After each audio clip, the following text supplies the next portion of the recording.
Positive thinking is both a philosophy and an expression of faith. It teaches the cultivation of peace of mind, not as an escape from problems, but as a practical approach to creating a life that is personally and socially worthwhile. The way of life to which this book is a witness is very wonderful.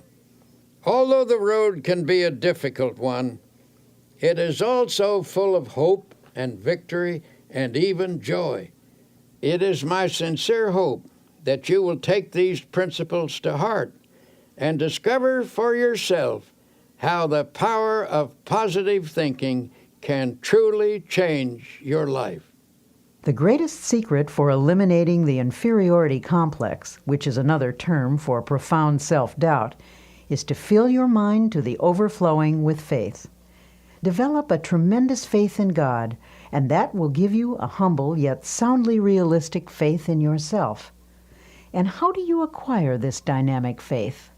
Well, the answer begins with the study of the Scriptures and the use of prayer, lots of prayer. The Scriptures say, according to your faith be it unto you. The bigger your problem, the bigger your prayer should be. Drive your prayers deep into your doubts, into your fears and insecurities. Pray deep, big prayers that have plenty of strength, and you will come up with a powerful and vital faith. It is also helpful to go to a competent spiritual advisor, a minister, a priest, or a rabbi for instruction. The ability to make faith work for you is a skill, and like any skill, it must be studied and practiced to be perfected. One of the most powerful cures for self-doubt is the thought that you are not alone in this world, that Almighty God is actually with you, helping you, that He will be your companion, that He will stand by you, support you, and see you through every adversity. To practice this belief, simply affirm, God is with me, God is helping me, God is guiding me. Spend several minutes each day visualizing God's presence. Then practice believing that affirmation. Go about your business on the assumption that what you have affirmed and visualized is absolutely true. The release of power and confidence which this procedure stimulates will astonish you. Along with prayer and study of the Scriptures, another very effective way to build self-confidence is by suggesting confidence concepts to yourself. If your mind is obsessed by thoughts of insecurity and inadequacy, that is, of course, because such thoughts have dominated your thinking over a long period of time. You must give your mind a different and more positive thought pattern, and that requires discipline. In the busy activities of daily existence, the repetition of positive ideas can help re-educate the mind and make of it a power-producing plant. It is possible, even in the midst of your daily work, to drive confident thoughts into your consciousness. Let me tell you about a method one man discovered. This man once went around with the feeling that something terrible was going to happen to him, and it made his life miserable, of course. His mind was saturated with a sense of inferiority. This mental state was reflected in his business, which was doing poorly. But then he hit upon a plan which knocked all those thoughts out of his mind, a plan which allowed him to live with a sense of confidence in himself and in life. I'm a traveling salesman, he explained, and I drive around all day calling on my customers. I've discovered that while a person drives, he or she thinks all kinds of thoughts. If the pattern of thought is negative, one will think many negative thoughts during the day, And that's the way I used to be, he said. I used to drive around all day between calls with my mind full of fear and defeat. And that is one of the reasons my work was going so poorly. Then he showed me his plan. In his glove compartment, he kept a pack of small cards. He chose one and clipped it on the instrument panel of his car. It read, "If you have faith, nothing shall be impossible unto you." He pulled out another which read, "If God be for us, who can be against us?" He told me that as he drove around, he memorized these thoughts. He said, "I've learned to think differently as a result of this practice. The old insecurities that used to haunt me are just about all gone now. And instead of thinking thoughts of defeat and despair, I think thoughts of faith and courage. It is really wonderful the way this method has changed me. It has helped my business too. For how can you expect to make a sale if you approach a customer thinking you're going to fail? This plan is a very wise one. By filling his mind with affirmations of the presence, support, and help of God, this man actually changed his thought processes. He put an end to the domination of his long-held sense of insecurity. His potential powers were set free. Feelings of confidence depend upon the type of thoughts that habitually occupy your mind. If constantly you fix your attention upon dire events that might happen, the result is that you will constantly feel insecure. And what is even more serious is the tendency to create, by the power of thought, the very condition you fear. But when you fill your mind with thoughts of faith, confidence, and security, you force out all thoughts of doubt and weakness. One man I know used a process I'll repeat often in this tape. He went through the Bible and underlined every passage about courage and confidence that he could find. He then committed these lines to memory, in effect, cramming his mind full of the healthiest, happiest, and most powerful thoughts in the world. After a few weeks, the change in him was little short of remarkable. From almost complete defeat, he became an inspiring and confident personality. He now radiates courage and magnetism. He regained confidence in himself and in his own powers by a simple process of thought conditioning. Ralph Waldo Emerson declared a tremendous truth when he said, "They conquer who believe they can." He also said, "Do the thing you fear, and the death of fear is certain." Practice confidence and faith, and your fears and insecurities will soon have no power over you. From daily difficulties to large-scale problems, tend to dissipate energy and leave you spent and discouraged. In such a condition, your true inner power is often obscured, and it becomes easy to yield to setbacks by feeling hopeless. When you find yourself in such a state, it is important to reappraise your assets. A reasonable self-evaluation will convince you that things are not as hopeless as you think they are. For example, a man of 52 consulted me. He was in despair.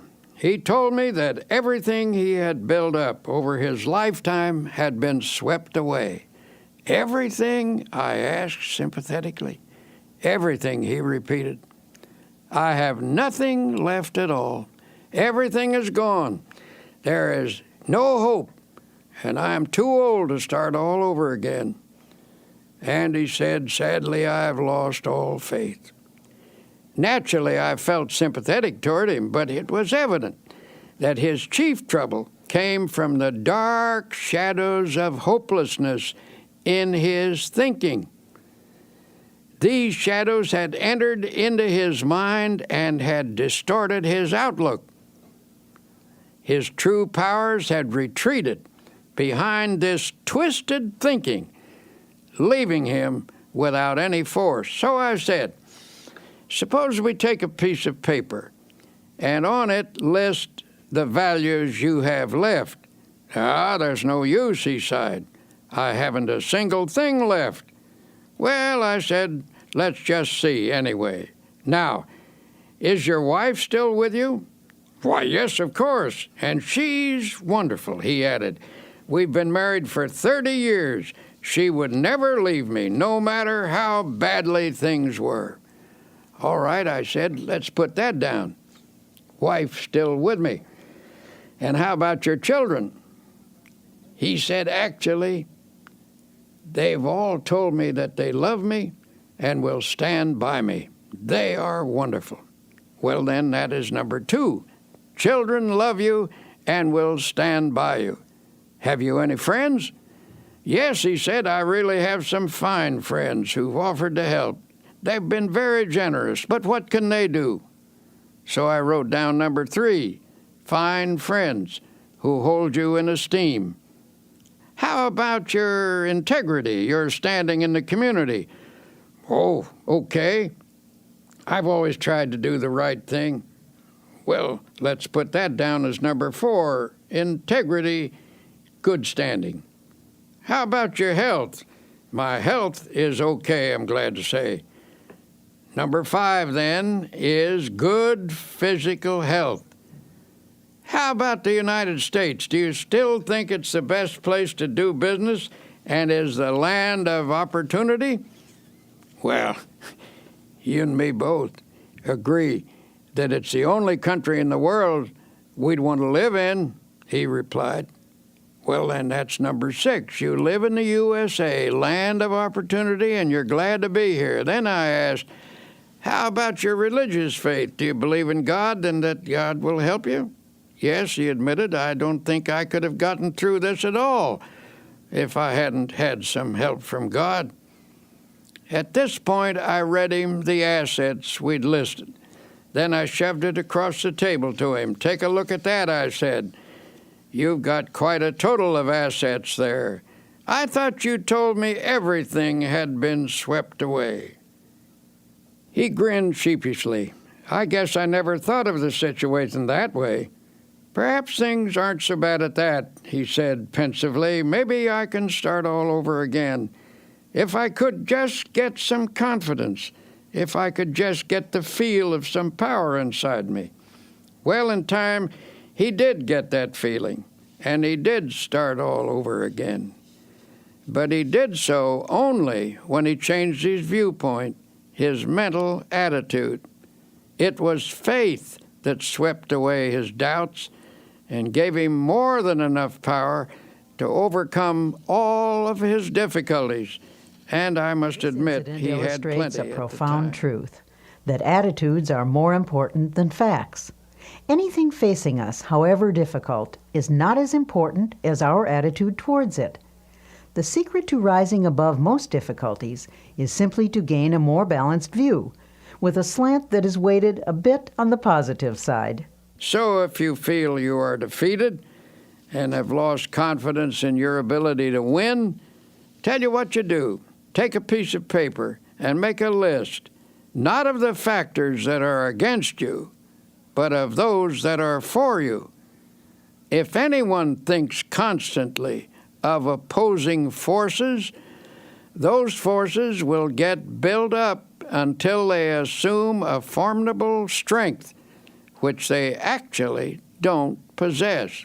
But if you mentally visualize and affirm and reaffirm your assets, you will rise out of even the most awesome difficulty. Your inner powers will reassert themselves, and with the help of God, lift you from defeat to victory.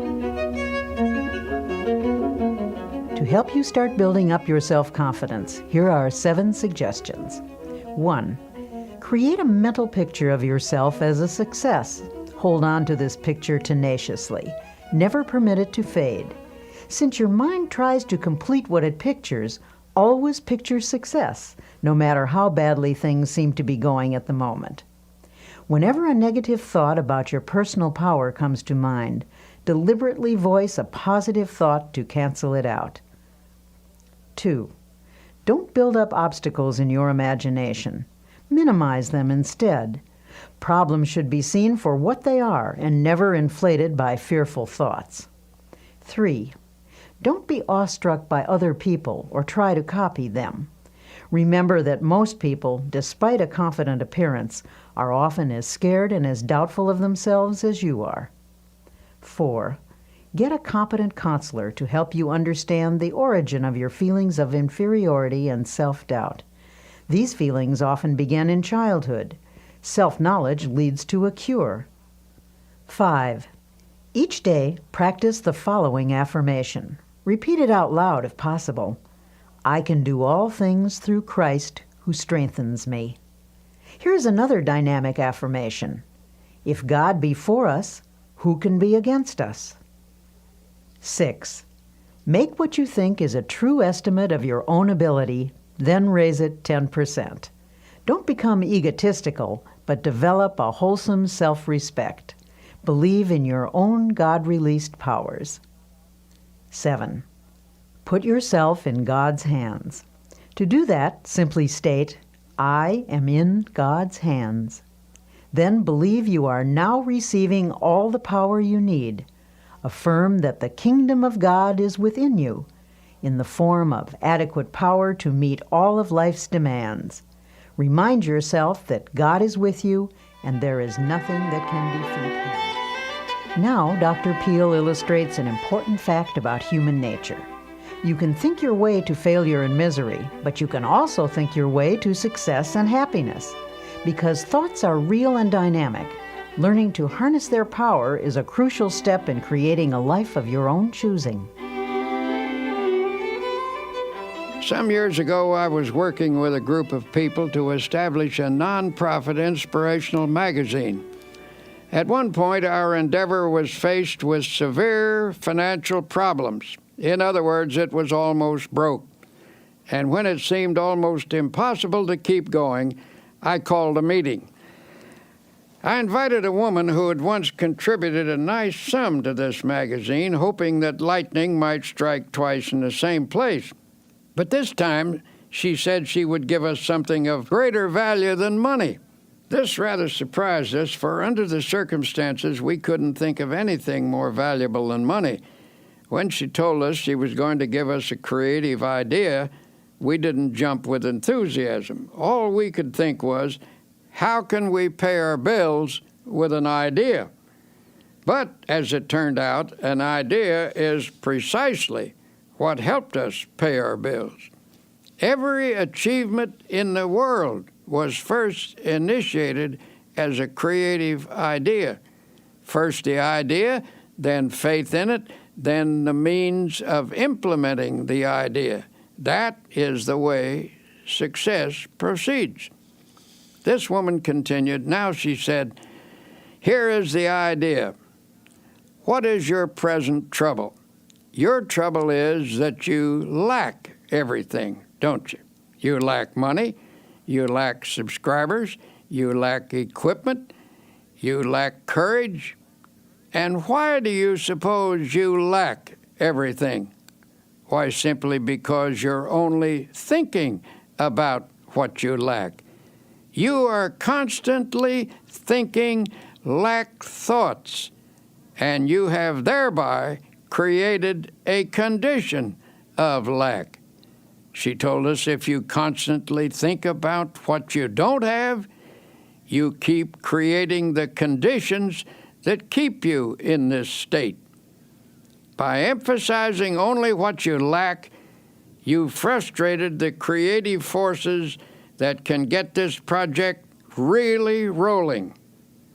She said, from the standpoint of doing a lot, you've been working very hard.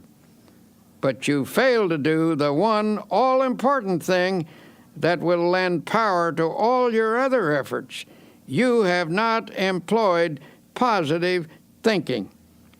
To correct the situation, she advised us to reverse the mental process and begin to think, instead of lack, to think prosperity, achievement, and success.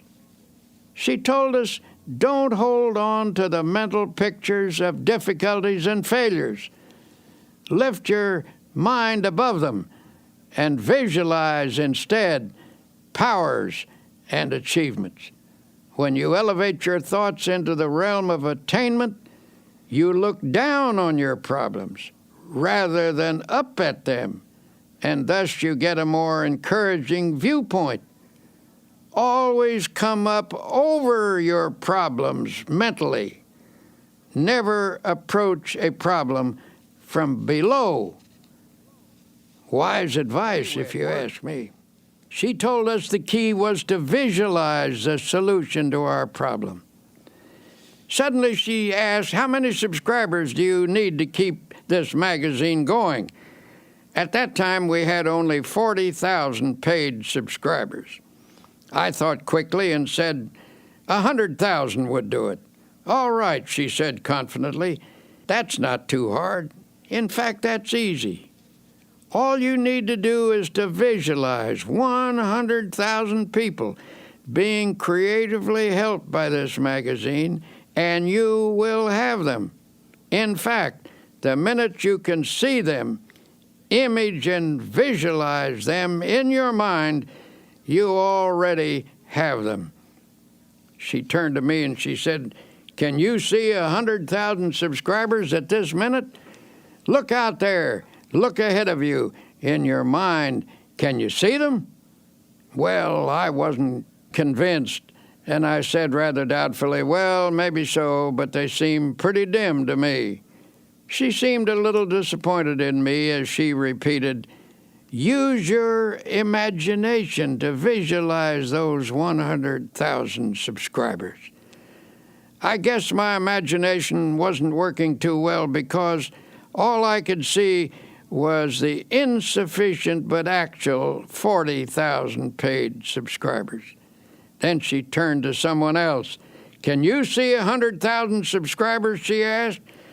I rather doubted that he would either, but this fellow does have a creative imagination, and I noticed by the fascinated look on his face that she had him. He was gazing straight ahead with a look of wonder. When she asked again, do you see the 100,000 subscribers? Yes, he cried eagerly. Yes, I do see them. Electrified, I demanded, where are they? Point them out to me. Then I, too, began to visualize them. Now, continued the woman, let us say a prayer and together thank God for giving us 100,000 paid subscribers. Frankly, I thought that was pushing the Lord rather hard. But then I remembered a verse in the Scripture where it says, and all things whatsoever ye shall ask in prayer, believing, ye shall receive them. That means that when you pray for something, visualize what you pray for, believe that if it is God's will and is not selfishly sought after, then it is at that moment given to you. If you have difficulty believing this story, let me assure you that from that moment on, our magazine enterprise never lacked for anything.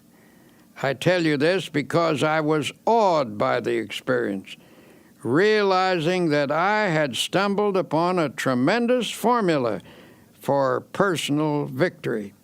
I call it the power of positive imaging. I decided to apply it from then on to my own problems, and whenever I've done so, I've had marvelous results. But whenever I've failed to do so, I've missed great most important opportunities. Insights about the human race was expressed by the famous psychologist William James. He said, the greatest discovery of my generation is that human beings can alter their lives by altering their attitudes of mind. In other words, as you think, so shall you be. If you want to improve your situation, get rid of all your old, tired, worn-out thoughts. Fill your mind with fresh, new, creative thoughts of faith, love, and goodness. By this process, you can actually remake your life. One business executive I know is the type of person who is never defeated. No problem, no setback, no obstacle ever gets him down. He simply attacks each difficulty with an optimistic attitude and a ready confidence that it will work out all right. And in some strange way, it always does. He seems to have a magic touch in life, a touch that never fails. One day he told me his secret. I was visiting his plant, a modern structure equipped with the latest machinery, using the most up-to-date production methods. It was a factory of outstanding efficiency. When we entered his office, which was decorated in a very modern style, I was quite surprised to find on his highly polished mahogany desk a battered old copy of the Bible. That book, he replied, pointing to the Bible, is actually the most up-to-date thing in this plant. Equipment wears out and furnishing styles change. But that book is so far ahead of us that it never gets out of date. When I went to college, my good Christian mother gave me that Bible, saying if I would read and practice its teachings, I would learn how to get through life successfully, just to humor her. But for years, I practically never looked at it. I thought I didn't need it. Well, how stupid can you get? And I got my life in a terrible mess. He continued his story saying everything went wrong, primarily because I was wrong. I was thinking wrong and acting wrong. I succeeded at practically nothing, failed at almost everything. Now I realize that my principal trouble was wrong thinking. I was negative, resentful, cocky, opinionated. Nobody could tell me anything. I was filled with gripes at everybody. Little wonder I had no friends. Well, he said, one night I was going through some papers and I came across the long-forgotten Bible. It brought up old memories, and I started to read it aimlessly. It's strange how things happen, how in just a moment of time, everything can become different. As I read, a sentence leaped up at me, a sentence that changed my life. And when I say changed, I mean changed. Here is the sentence this man quoted. The Lord is the strength of my life. In this will I be confident. I don't know why that one line affected me so, he went on, but it did. I now know that I was weak and a failure because I had no faith, no confidence. But when I read that line, something clicked in my mind. I guess I had what they call a spiritual experience. I decided to put my faith in God thereafter and sincerely try to do my best, following the principles laid down in the Bible. As I did so, I began to get hold of a new set of positive thoughts. In time, my old ways of thinking faded away, and these new thoughts took over and remade me. This incident illustrates an important fact about human nature, which is you can think your way to failure and misery, but you can also think your way to success and happiness. The world in which you live is not primarily determined by outward conditions and circumstances, but by the thoughts that habitually occupy your mind. As Emerson declared, a man is what he thinks about all day long. It has been said that thoughts are things, that they actually possess dynamic power. You can actually think yourself into or out of situations. You can make yourself ill with your thoughts, and by the same token, you can make yourself well by the use of a healing type of thought. Think positively, and you create an atmosphere that nurtures the development of positive outcomes. Potential positive ideas are working in your mind. By releasing and developing these ideas, you can solve your financial problem or your business situation or anything. The practical use of your creative, positive thought pattern can remake your life, and you along with it. There was a time when I acquiesced in the silly idea that there is no relationship between faith and prosperity, that when one talked about religion, it should never be related to achievement, that it dealt only with ethics and morals or social values. But I came to realize that such a viewpoint limits the power of God and the development of the individual. Christianity teaches that there is a tremendous power in the universe, and that this power can and does dwell in personality. It is a power that can blast out all defeat and lift a person above every difficult situation. We have seen the demonstration of atomic energy. We know that astonishing and enormous energy exists in the universe. This same force of energy resides in the human mind. Nothing on earth is greater than the human mind in potential power. The average individual is capable of much greater achievement than he or she has ever realized. When you actually learn to release your potential power, you will discover that your mind contains ideas of such innovative and creative value that you need not lack for anything anymore. By the full and proper use of your power, stimulated by God's power, you can make just about anything of your life, anything you will pray for and work for. So, tell you what, look deeply into your mind. Amazing wonders are there. Here is a method that will help creative thoughts to flow freely from your mind. First, quiet your mind so that inspirations may rise from its depths. Believe that God is now, this minute, helping you. Form a picture in your mind of your life as it should be. Believe in it. Pray about it. Work at it. Never give up on it. Organize your life on a spiritual basis so that God's mighty principles really go to work within you.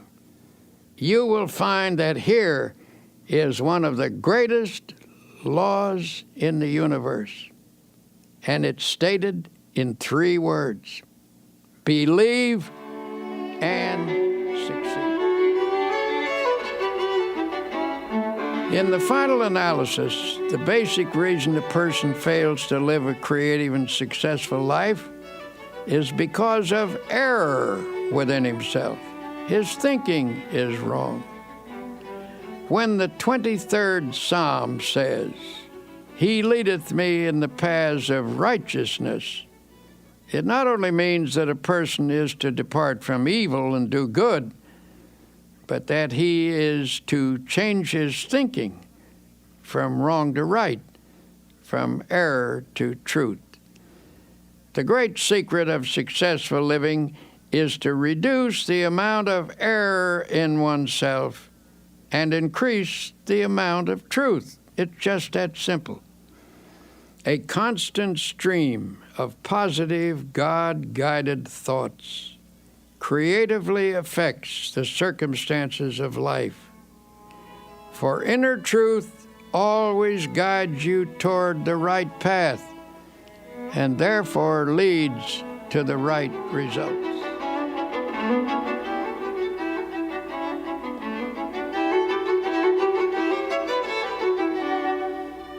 Here are some practical suggestions for changing your mental attitude from negative to positive. Such a change will release the kinds of thoughts that can help you make creative changes in your circumstances. 1. For the next 24 hours, deliberately speak hopefully about everything: your job, your health, your future. Go out of your way to put optimism in everything you say. 2. After speaking hopefully for 24 hours, continue the practice for 1 week. Then you can permit yourself to be realistic for a day or two. You'll discover that what you meant by realistic a week ago was actually pessimistic, and what you now mean by realistic is something entirely different. It is the dawning of the positive outlook. When most people say they're being realistic, they delude themselves. They are simply being negative. 3. Feed your mind even as you feed your body. A healthy mind requires nourishing, wholesome thoughts.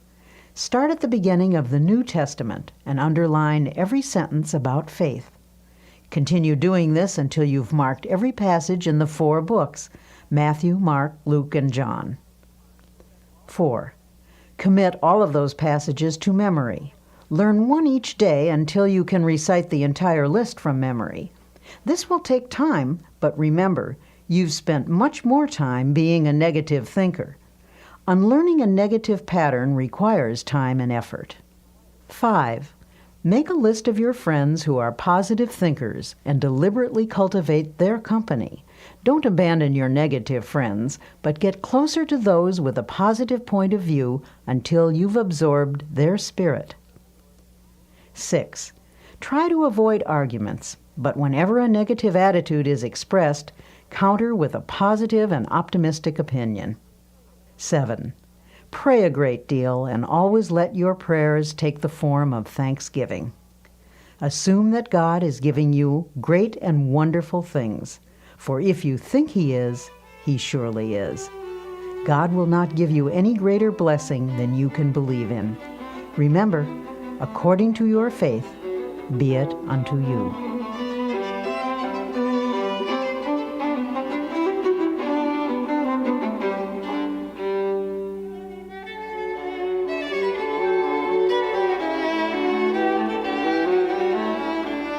We've all had problems from time to time, and for some of us they've been so large we're tempted to think that no power on earth can save us. You'll see that some people don't look at things that way. They've found there is an answer to every problem. There is a power that can help: prayer. Personally, I believe that prayer is a sending out of vibrations from one person to another and to God. The entire universe is in vibration. The air is filled with vibration. There are vibrations even in the molecules of a table. The reaction between two human beings is in vibration. When you send out a prayer for another person, you are activating the forces of a spiritual universe.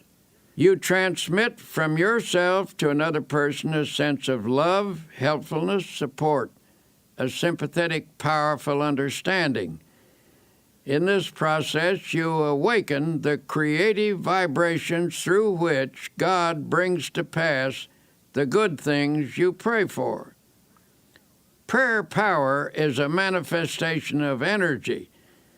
Just as there are scientific techniques for the release of atomic energy, so are there procedures for the release of spiritual energy through prayer. Tension and other related troubles can result from a lack of inner harmony, but it is remarkable how prayer restores the harmonious functioning of body and soul. It appears that even the aging process can be held in check by prayer. You need not lose your vital energy or become weak and listless just because of accumulating years. nor is it necessary for your spirit to sag or become dull. Prayer can actually freshen you up every evening and send you out renewed every morning. And of course, if prayer is driven deeply into your subconscious, you can receive guidance in problems. If you haven't experienced this power, perhaps you need to learn some new techniques of prayer. It is important to realize that you're dealing with the most tremendous power in the world when you pray. The process that most effectively opens your mind to God. Any method which stimulates the flow of God's power into your mind is highly creative. If you've been praying in a certain manner, even if it's brought blessings, which it doubtless has, perhaps you can pray even more profitably by varying the pattern and by experimenting with fresh prayer formulas. One man I know opened a small business in New York City a number of years ago. He characterized his first establishment as a little hole in the wall. He had only one employee. In a few years, this man moved into more extensive quarters. It became a very successful operation. As he described it, his method of business was to fill the little hole in the wall with optimistic prayers and positive thoughts. He declared that hard work, positive thinking, fair dealing, right treatment of people, and the proper kind of praying always gets results. This man, who certainly has a creative and innovative mind, worked out his own formula for solving his problems. It's a curious formula, but I have practiced it myself, and I know that it works. 1. Prayerize. 2. Picturize. 3. Actualize. By prayerize, he meant a daily system of creative prayer.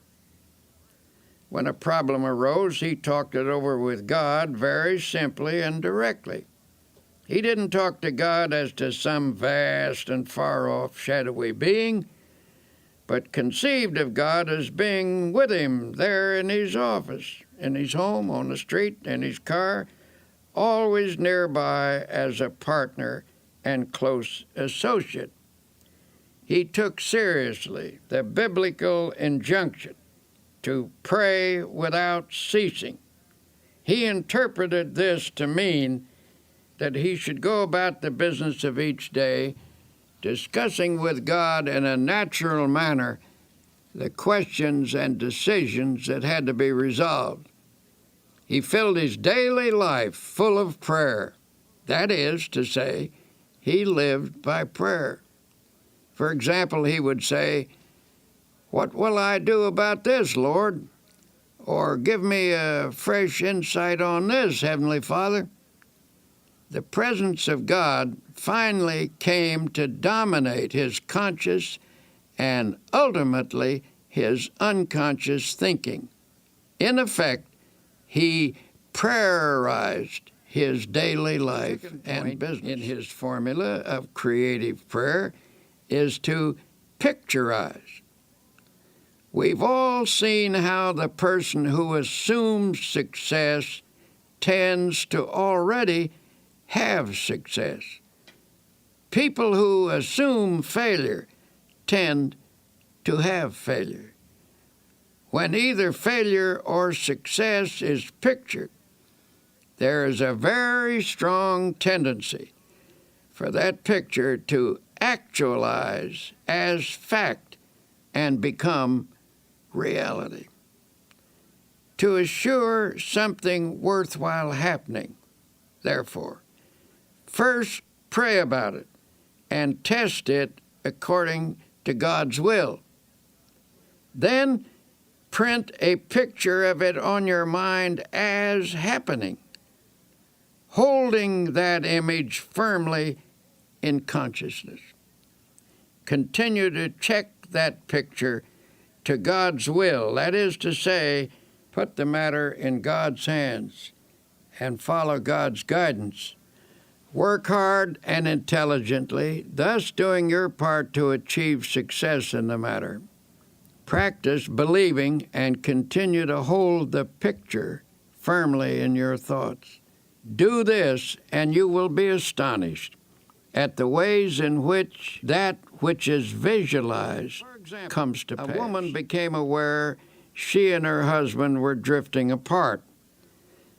Theirs had been a happy marriage, but the wife became preoccupied with social affairs, and the husband had gotten super busy. Before they knew it, the old-time close companionship was gone. Then, one day, she discovered his interest in another woman. At this, she lost her head and became hysterical. When she consulted her minister, he listened to her tale and then turned the conversation to herself. She admitted that she had become self-centered, sharp-tongued, and nagging. She then confessed that she had never felt herself the equal of her husband. Her sense of inferiority had made her retreat actually into antagonism. The minister suggested that she create an image of herself as capable and attractive. He whimsically told her that God runs a beauty parlor and that faith techniques could put beauty on a person's face and charm and ease in their manner. He gave her instruction in how to pray and how to spiritually picturize. He also advised her to hold a mental image of the goodness of her husband and of being once again in harmony and companionship with him. She was to hold this picture tenaciously with faith. Soon after this, her husband informed her that he wanted a divorce. She had conquered herself enough by now to receive this request with calmness. She replied that she was willing if he wanted it, but suggested they defer the decision for 90 days. If he still wanted a divorce at the end of this period, she would cooperate with him. Night after night he went out, and night after night she sat at home. But now she pictured him as seated in his old chair. She painted an image of him there, comfortably reading as in the old days. She visualized him puttering around the house, painting and fixing things as he used to do. She visualized the two of them playing golf together and taking hikes as they once did. She maintained this picture with steady faith, and one night, what do you know? There he actually sat in his old chair. She looked twice to be sure that it was the reality rather than the picturization, but perhaps a picturization is a reality, for at any rate, the actual man was actually there. After that night, he still went out occasionally, but more and more frequently, he sat in his chair. Then he began to read to her, as in the old days. Finally, one sunny Saturday afternoon, he asked, "What do you say to a game of golf?" The days went by pleasantly until she realized that the 90th day had arrived. That evening she said quietly, "Bill, this is the 90th day." "What do you mean?" he asked, puzzled. "The 90th day. Why, don't you remember? We agreed to wait 90 days to settle that divorce matter, and this is the day." He looked at her for a moment, and then, hidden behind his paper, He casually turned a page and said, "Don't be silly. I couldn't possibly get along without you. Where did you get the idea I would ever leave you?" The New Testament says the kingdom of God is within you. It is informing us that God has provided us with all the potential abilities we need. It is up to us to tap and develop those powers. A man I know is the chief of 4 executives in a successful company. At regular intervals, these men have idea sessions. The purpose of these meetings is to tap all the creative ideas lurking in the minds of any of the 4. For this session, they use a room without telephones, buzzers, or other usual office equipment. Before starting this session, the group spends 10 minutes in silent prayer and meditation. They conceive of God as creatively at work in their minds. Each prays and meditates silently in his own way. Following the quiet period, all start talking, pouring out ideas that have come to their minds. Memos of the ideas are written on cards and thrown on the table. No one is permitted to criticize any idea at this point, for they believe that argument can stop the flow of creative thought. The cards are gathered up to be evaluated at a later session, which follows this idea tapping session, where thinking is stimulated by prayer power. As one of the executives explained, we've come up with insights that not only show on our bottom line, but which have given us a new feeling of confidence. Beyond that, a deeper feeling of fellowship among the 4 of us has grown, and this has spread to others as well. Alert people everywhere are finding that by trying prayer power, they feel better, work better, sleep better, are better. A young woman came to me a while ago and admitted that she was filled with hate, jealousy, and resentment. She was also very apprehensive, always worrying about her children, that they would be sick or get into an accident or fail in school or something. Her life was an unhappy mixture of fear and worry. I told her that the practice of creative prayer could change her life. I suggested that she pray every day at the time the children were coming home from school and make her prayers an affirmation of God's protective care. Doubtful at first, she became a most enthusiastic practitioner of prayer. Here's what she wrote to me. My greatest progress dates from the time you told me that every day is a good day if you pray. I began to put into practice the idea of affirming that this would be a good day the minute I woke up in the morning, and I can positively say that I haven't had a bad or upsetting day since that time. The amazing thing is that my days actually haven't been any smoother or any more free from petty annoyances than they ever were, but they just don't seem to have the power to upset me anymore. Every night I begin my prayers by listing all the things for which I am grateful, little things that added to the joy of the day. I know that this habit has geared my mind to pick out the nice things and forget the unpleasant ones. The fact that for 6 weeks I have not had a single bad day and have refused to get downhearted with anyone is really people marvelous find tremendous to me. power each day through prayer. Here are 10 suggestions for achieving effective results from your prayers. 1. Set aside a few minutes each day. Do not say anything. Simply practice thinking about God. This will make your mind spiritually receptive. 2. Pray out loud using simple, natural words. Tell God anything that's on your mind. Talk to God in your own language. 3.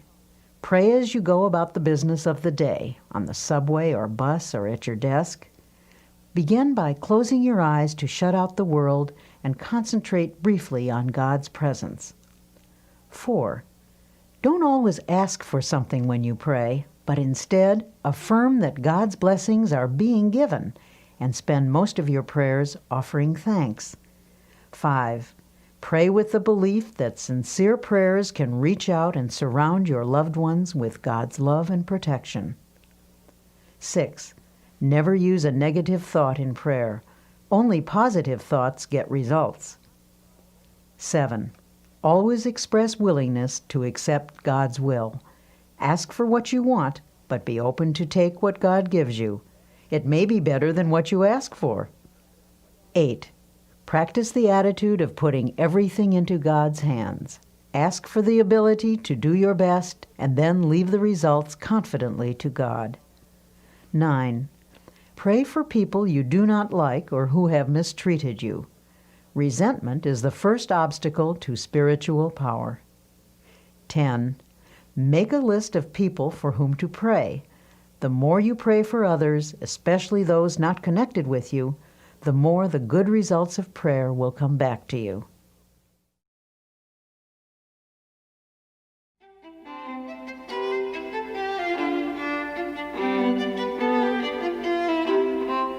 Some people, it seems, always have an extra dash of energy for just about any task they want to undertake. What's the secret? How do they do it?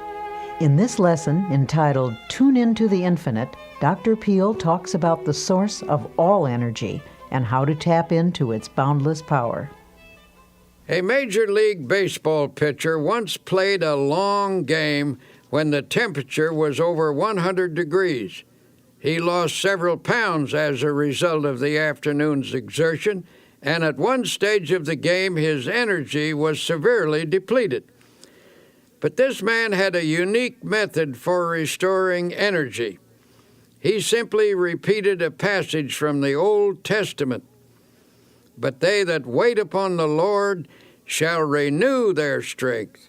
They shall mount up with wings as eagles. They shall run and not be weary, and they shall walk and not faint. The pitcher completed the game with energy to spare. He explained the technique by saying, I sent a powerful energy-producing thought through my mind. As this baseball player discovered, prayer has the power to alter not only our attitudes, but our energy level as well. How we think we feel physically has a definite effect on how we actually feel. If your mind tells you that you're tired, the nerves and the muscles accept that as a fact. If your mind is intensely interested in something, you can keep on with an activity indefinitely. In the same way, our spiritual life functions through our thoughts, especially when we pray. When you tell yourself that you have powerful internal resources, you supply attitudes of faith to your mind. Such attitudes increase your energy and your well-being. A man full of vitality and vigor says that he goes to church regularly to get his batteries recharged. His concept is sound. God is the source of all energy. Atomic energy, electrical energy, spiritual energy.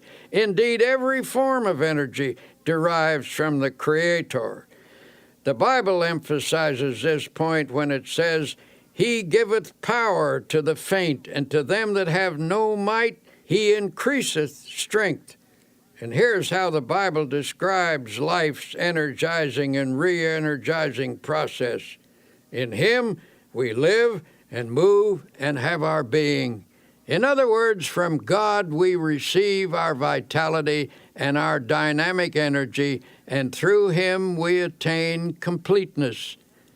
Contact with God establishes within us a flow of the same type of energy that recreates the world, that renews springtime every year.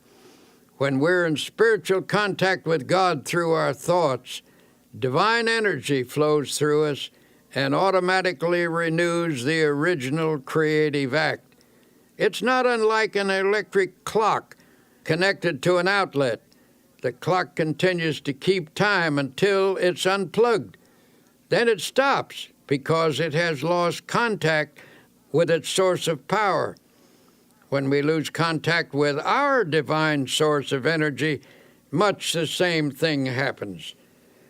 We can tap into a reservoir of boundless power, and from this source we can draw on unlimited energy for body and mind. A friend of mine, a man whose responsibilities are very heavy, works from morning until night without interruption, but this fellow always seems able to assume new obligations. Most importantly, he has the knack of handling his work easily and efficiently.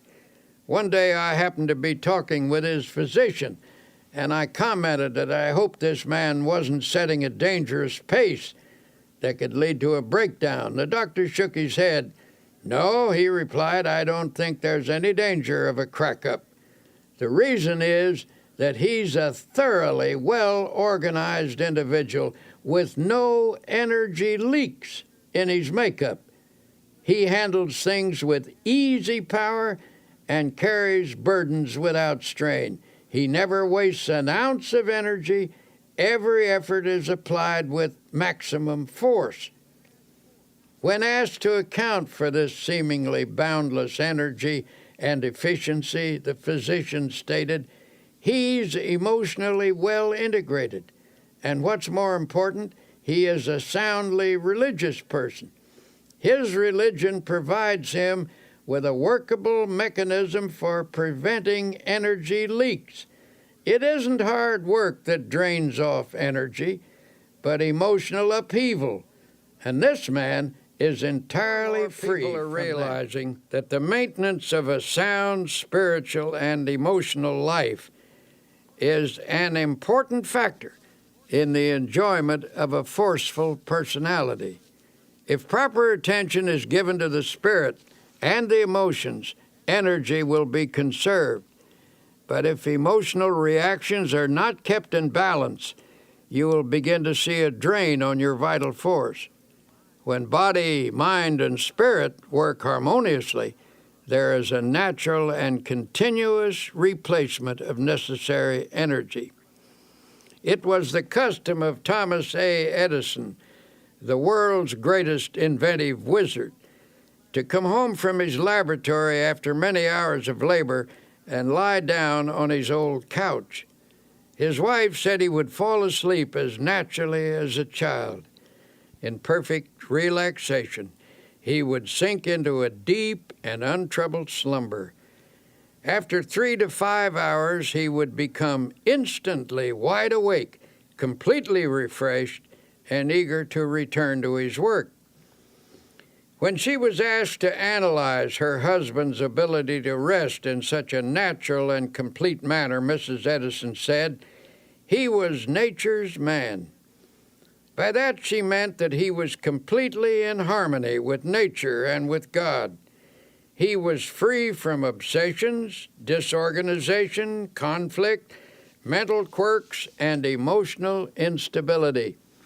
He worked until he needed to sleep. Then he slept soundly, arose, and returned to his work. He lived a long life and was in many respects the most creative mind ever to appear on the American continent. He drew his energy from emotional self-mastery, the ability to relax completely, his amazingly harmonious relationship with the universe, caused nature to reveal to him its inscrutable secrets. Every great personality I have ever known, and I have known many, who has demonstrated the capacity for prodigious work, has been a person in tune with the infinite. Every such person seems in harmony with nature and in contact with divine energy.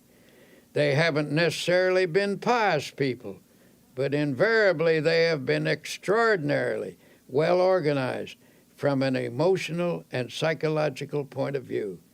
It is fear, resentment, inner conflicts, and obsessions that throw us off balance and thus cause the expensive and unnecessary expenditure of natural awakening force. To the close relationship between religion and health, we are beginning to comprehend a basic truth, that our physical condition is determined very largely by our emotional condition, and our emotional life is profoundly regulated by our thought life. All through its pages, the Bible talks about vitality and force and life. The supreme overall word of the Bible is life, and life means vitality, to be filled with energy. Jesus stated the key expression, "I am come that they might have life, and that they might have it more abundantly." Or as one version has it, "I am come that they might have life and have it in all its fullness." This does not rule out pain or suffering or difficulty, but the clear implication is that if a person practices the creative and recreative principles of Christianity, he can live with power and energy. It's important to note that the practice of these principles will bring a person into the proper tempo of living. Our energies are frequently destroyed because of the abnormally high pace at which we go about our lives. To conserve energy, you must get your personality speed synchronized with the rate of God's movement. God is in you. If you are going at one rate and God at another, you will tear yourself apart. Though the mills of God grind slowly, yet they grind exceedingly small. The mills of most of us grind very rapidly, and so they grind poorly. When we become attuned to God's rhythm, we develop a normal tempo within ourselves, and energy flows freely. The hectic habits of this age have many disastrous effects. Everything is speeded up, and for that reason, many people feel unnecessarily tired. The solution is to get into the time synchronization of Almighty God. One way to do this is by going out some warm day and lying down on the earth. Get your ear close down to the ground and listen. You will hear all manner of sounds. You will hear the movement of the spheres, the wind in the trees, and the murmur of insects. You will discover presently that there is in all these sounds a well-regulated tempo. You cannot get that tempo by listening to traffic in the city streets, for it is lost in the confusion of sound. You can get it in church, where you hear the Word of God and the great hymns. Truth vibrates to God's tempo in a church, but you can also find it in a factory, if you have a mind to. To get yourself in tune with the rhythm of God, first allow yourself to relax physically. Then conceive of your mind as also relaxing. Then visualize the soul as becoming quiescent, and pray as follows. Dear God, you are the source of all energy.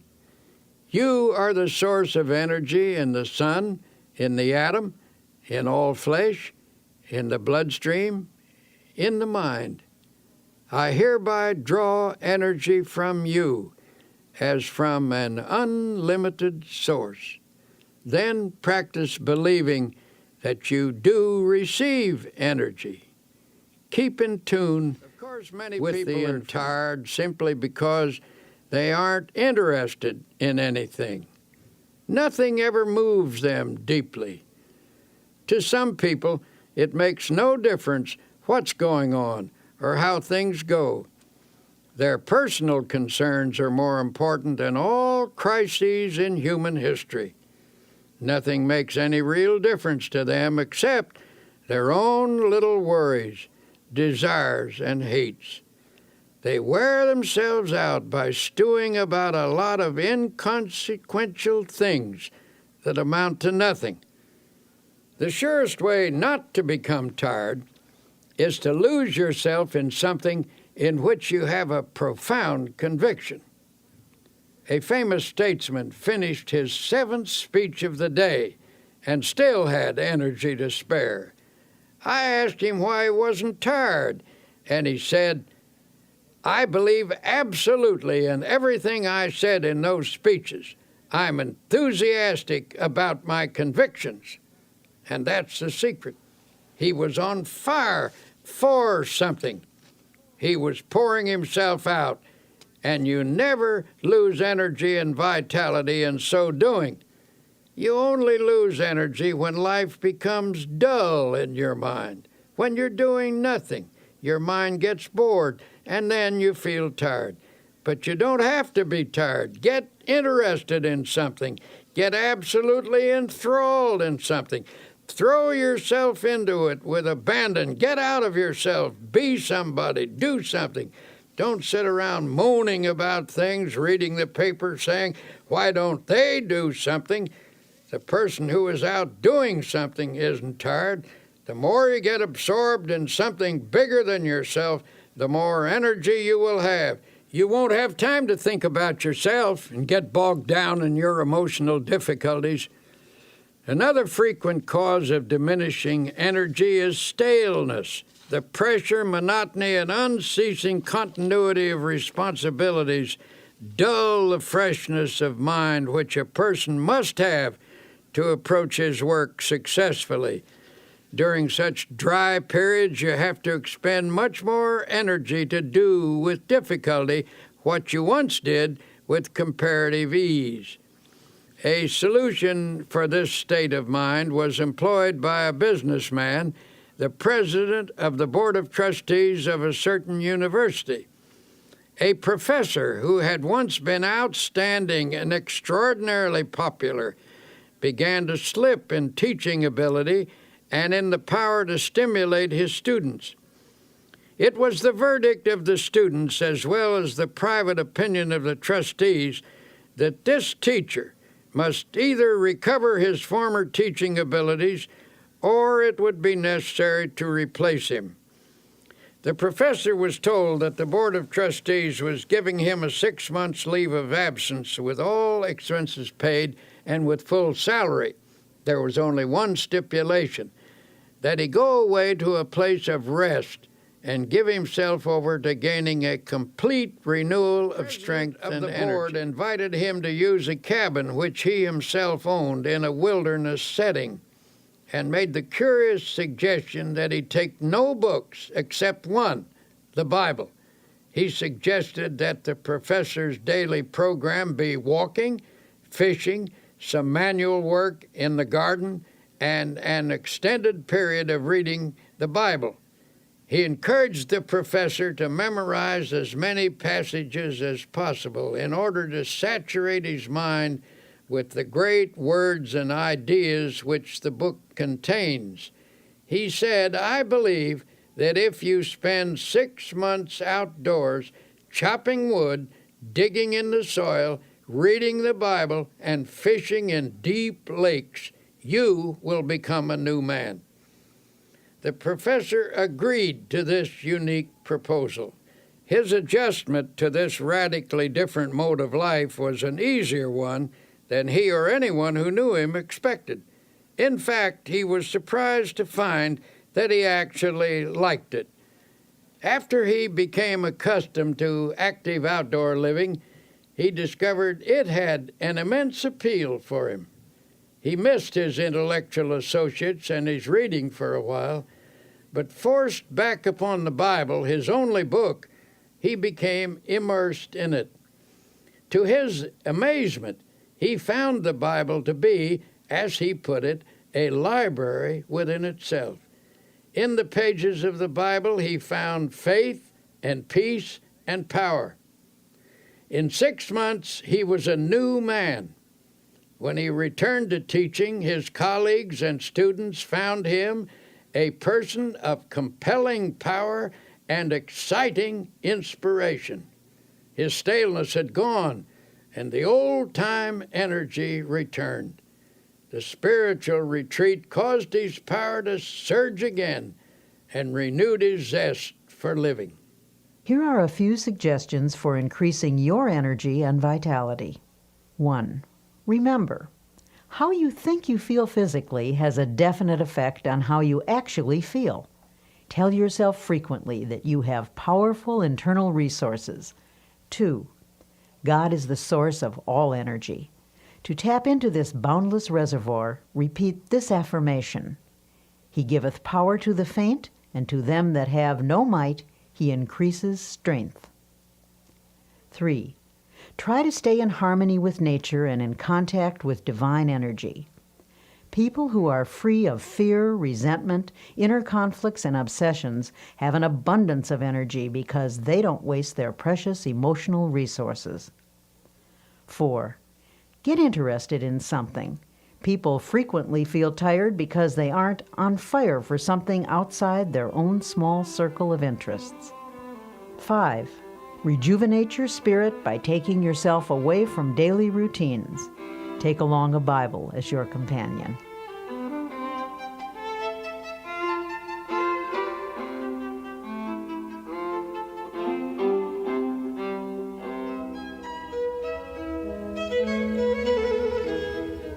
In a chaotic world, a sense of inner harmony is increasingly difficult to achieve. And yet, tranquility is essential to both physical and emotional well-being. In this section, entitled "A Peaceful Mind Generates Power," you will learn one of the most important characteristics of a happy and successful person: peace of mind. How often have you found yourself complaining about how poorly you slept the night before, that you went to bed with an ear full of trouble?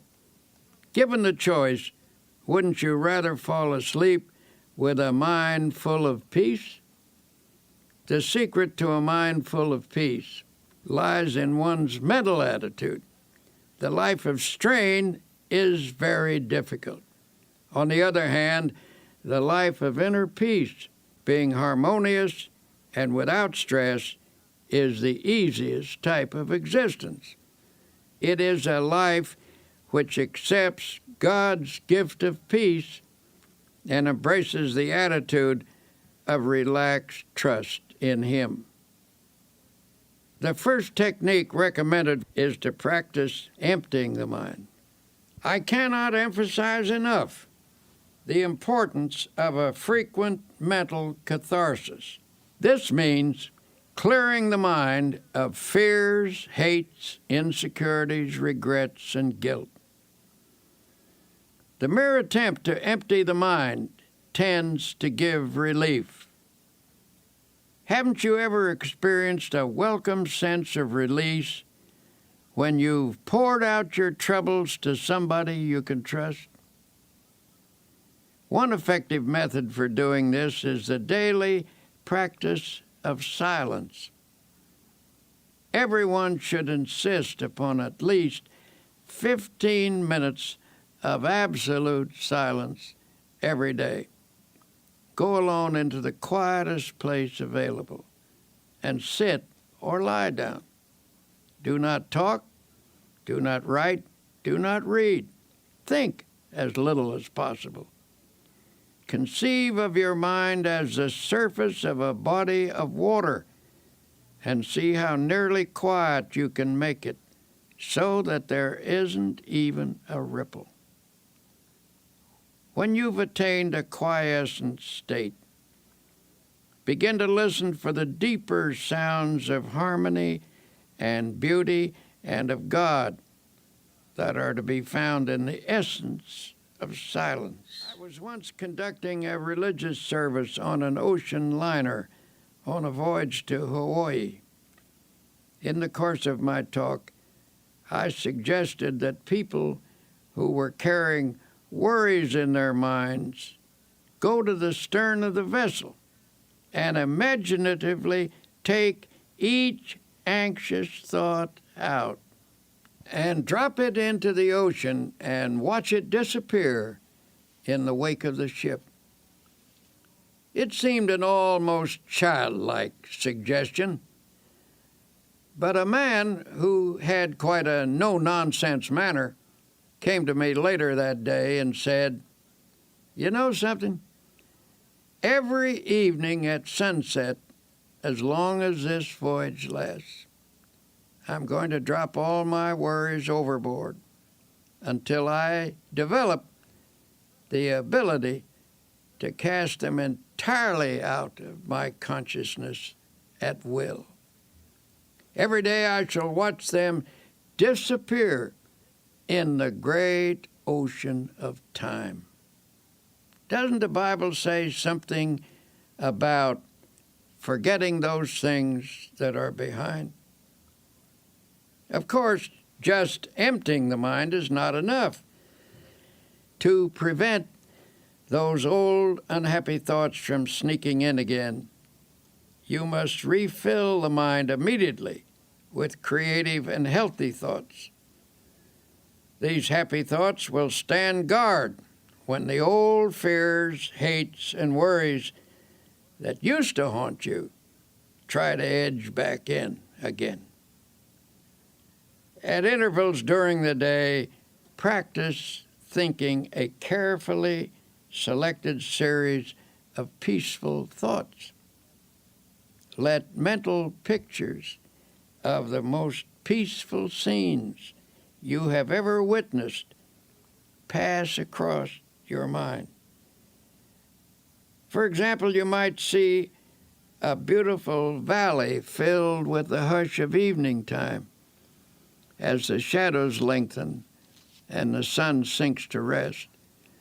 Or you could recall the silvery light of the moon falling upon rippling waters, or the sea washing gently upon soft shores of sand. Serene images like these will work upon your mind as a healing medicine. You might also practice the techniques of repeating beautiful words out loud. Words have profound suggestive power, and there is healing in the very saying of them. Utter a series of panicky words, and your mind will immediately go into a mild state of nervousness. You will perhaps feel a sinking in the pit of your stomach that soon affects your entire body. If, on the other hand, you speak peaceful, quieting words, your mind will react in a peaceful manner. Use such words as, for example, tranquility. Repeat the word slowly several times. Tranquility is one of the most beautiful and melodic of all English words, and the mere saying of it tends to induce a tranquil state. It is also helpful to use lines from poetry. When peaceful quotations are dropped in the subconscious, they lubricate the mind with peace. Here is one from a 16th century mystic. "Let nothing disturb you. Let nothing frighten you. Everything passes away except God. God alone is sufficient." The words of the Bible have a particularly strong therapeutic value. Drop them into the mind, allowing them to dissolve in consciousness, and they will spread a healing balm over your entire being. For attaining peace of mind, this is one of the simplest things to do, and also one of the most effective. There are other practical ways by which you can develop a serene state of mind. One way is through your conversations. Depending upon the words we use and the tone in which we use them, we can talk ourselves into being nervous high-strung and upset. But by our speech, we can also achieve quiet reactions. Talk peaceful to be peaceful.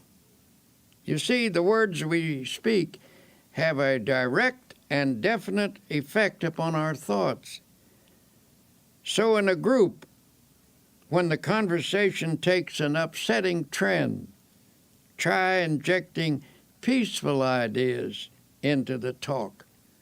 Note how it counteracts the tension. A conversation filled with unhappy expectation, at breakfast, for example, often sets the tone of the entire day. On the other hand, if you start each day by affirming peaceful attitudes, your days will tend to be pleasant and successful.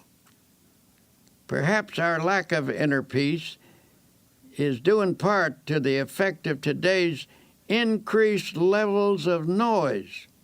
Research indicates that certain amounts of noise in the place we work, live, or sleep affects the nervous system and reduces efficiency.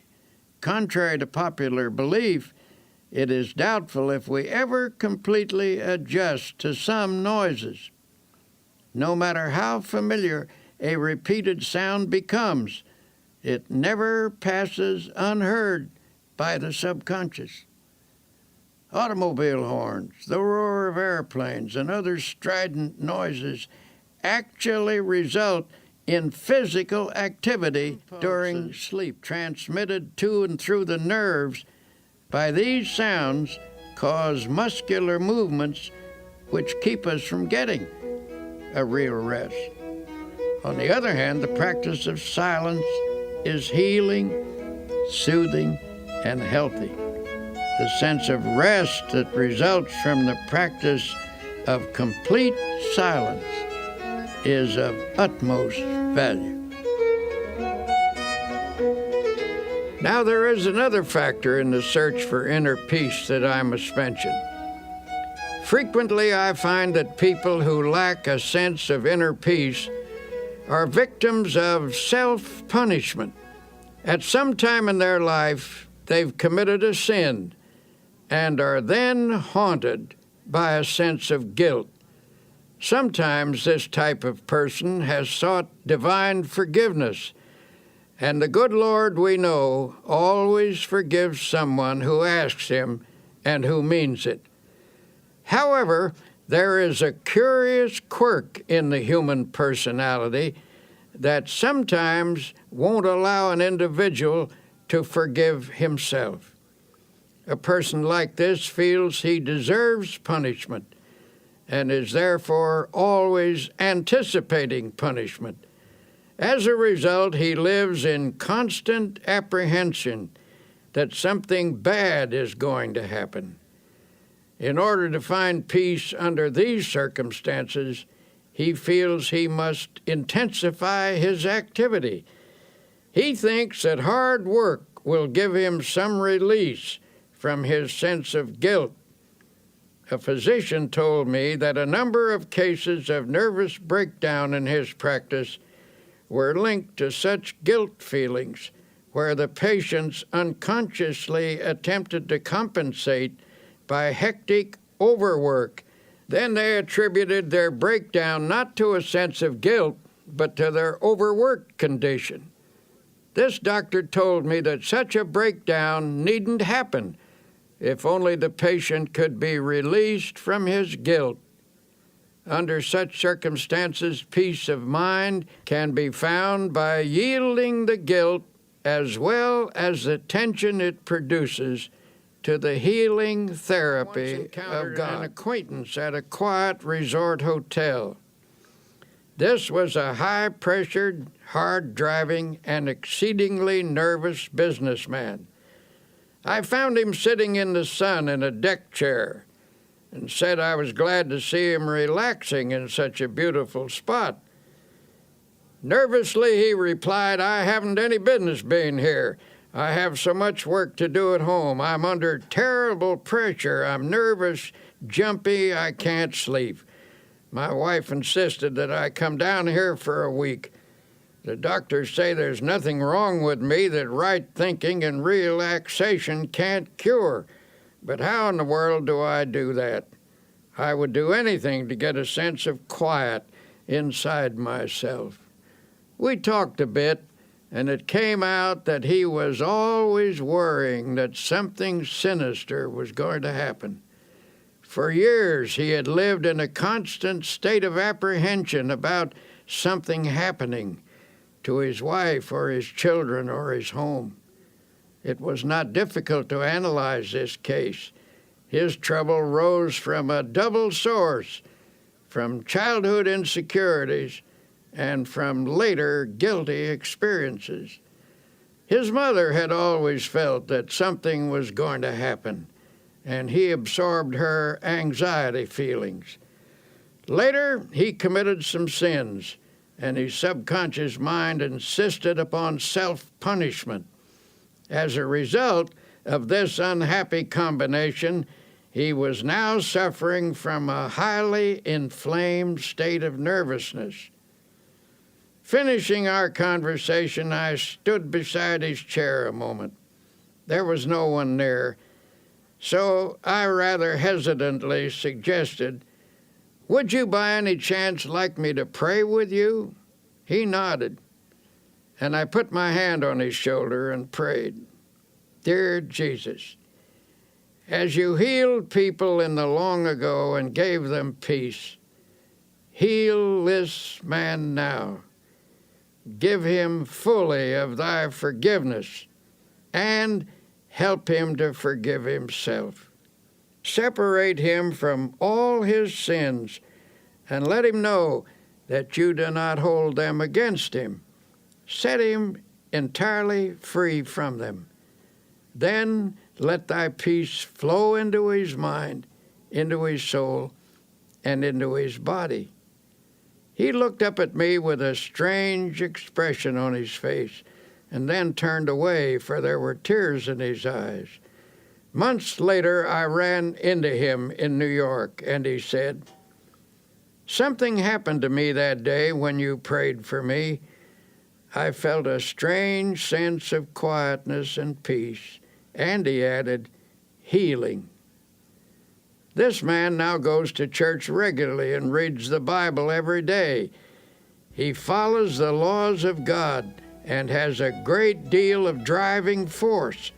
This is a healthy, happy man, for now he has peace in his heart and in his mind. If you're having trouble finding peace of mind, here are a few exercises. 1. Every day, put aside 15 minutes for yourself when you can find absolute silence. Go alone into a quiet place and sit or lie down. Think as little as possible. Allow the silence to open you up to feelings of harmony and beauty. 2. From time to time during the day, practice concentrating on a selected series of peaceful thoughts. Think of your past as a painting from which you can choose the most serene moments you have ever experienced. Allow your mind to dwell in those scenes until you feel you are present in that place and absorbing its tranquility. 3. Practice the technique of repeating beautiful words out loud. Words have profound powers of suggestion, and there is healing in the very saying of them. 4. The words of the Bible are especially therapeutic. Drop them into your mind, allowing them to dissolve in your consciousness, replacing negative thoughts. When your daily pace is a frantic one, it's more important than ever to remember that peace of mind is essential to efficiency, no matter what you do.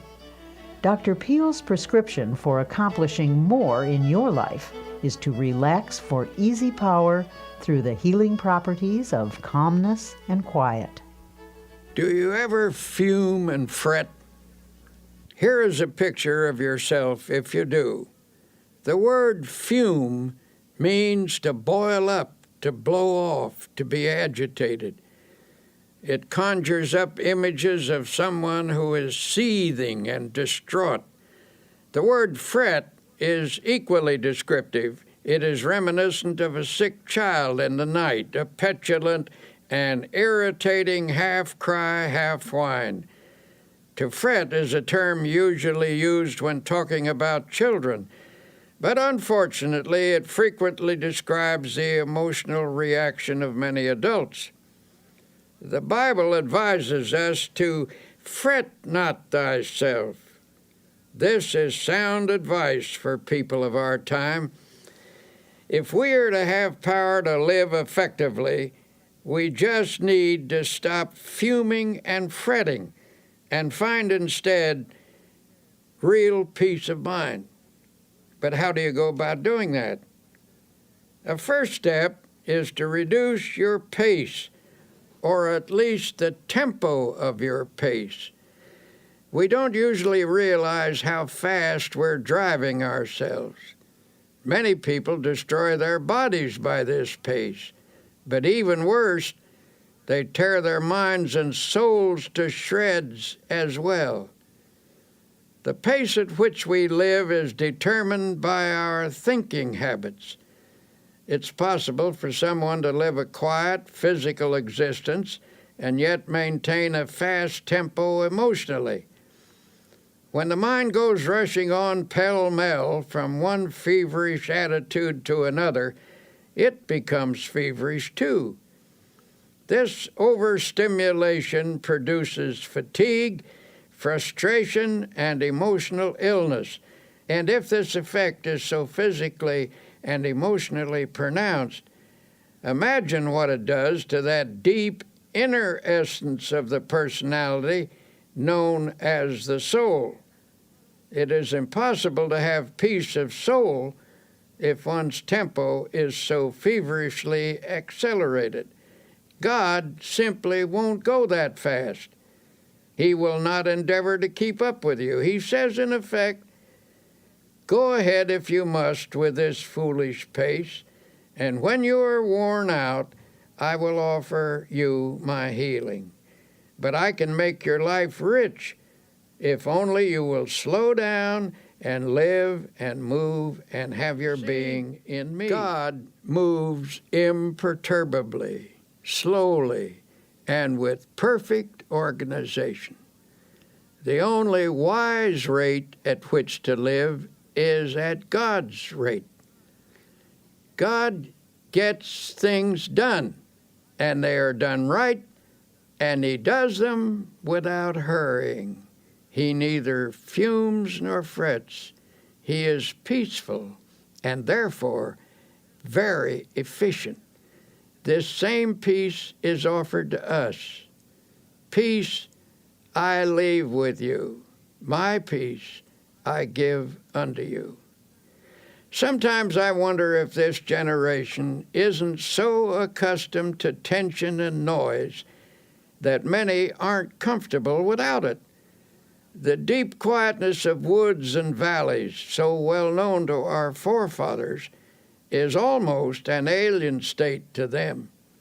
It seems that the tempo of their lives doesn't allow them to draw upon the marvelous sources of peace and quietness that the physical world offers. One summer afternoon, my wife and I went for a long walk in the woods. We were stopping at a beautiful lake mountain house, which is set in one of the finest natural parks in this country, 7,500 acres of virgin mountainside, in the middle of which is a lake that is set like a gem in the forest. Here you come out of the deep woods onto some noble promontory and rest your eyes on great valleys set among hills, rock-ribbed and ancient as the sun. These woods, mountains, and valleys constitute what ought to be a sure retreat from every confusion in this world. On this afternoon as we walked, there was a mixture of summer showers and sunlit hours. We were drenched and started to fret about it a bit because it took the press out of our clothes. Then we told each other that it doesn't hurt a human being to get drenched with clean rainwater, that the rain feels cool and fresh on one's face, and that you can always sit in the sun and dry yourself out. So we walked under the trees and talked, and then fell silent. We were listening deeply to the quietness. In the strict sense, the woods are never still. There is tremendous activity always in the process. But on this beautiful afternoon, nature's sounds were quiet, harmonious. Nature was laying its hand of healing quietness upon us, and we could actually feel the tension being drawn off. Just as we were falling under this spell, the faint sounds of something passing for music came to us. It was a nervous, high-strung music, so popular these days. And presently through the woods came 3 young people, and one of them was lugging a portable radio. City people out for a walk in the woods, and tragically enough were bringing their noise along with them. They were nice folk, too, for they stopped and we had a pleasant talk with them. It occurred to me to ask them to turn that thing off and listen to the music of the woods. But I didn't feel it was my business to instruct them, and finally they went on their way. We commented on the loss they were incurring, that they could pass through this peacefulness and not give ear to the music that is as old as the world, harmony and melody the like of which man has never equaled, the song of the wind through the trees, the sweet notes of birds singing their hearts out, the whole background of the music of the spheres. Remember the words of Jesus, "Come ye yourselves apart into a desert place and rest a while." Frequently enough, I've had to remind myself to practice this truth. But we must discipline ourselves to quietness if we expect its benefits in our lives. To help reduce the tension that seems to dominate people everywhere, you can start by reducing your pace. To do that, you will need to slow down and quiet down. Do not fume. Do not fret. Practice being peaceful. Practice the peace of God, which passeth all understanding. Then note the quiet sense of power that wells up within you. A physician gave some rather unusual advice to a patient of his, one of those aggressive, go-getter types of businessman.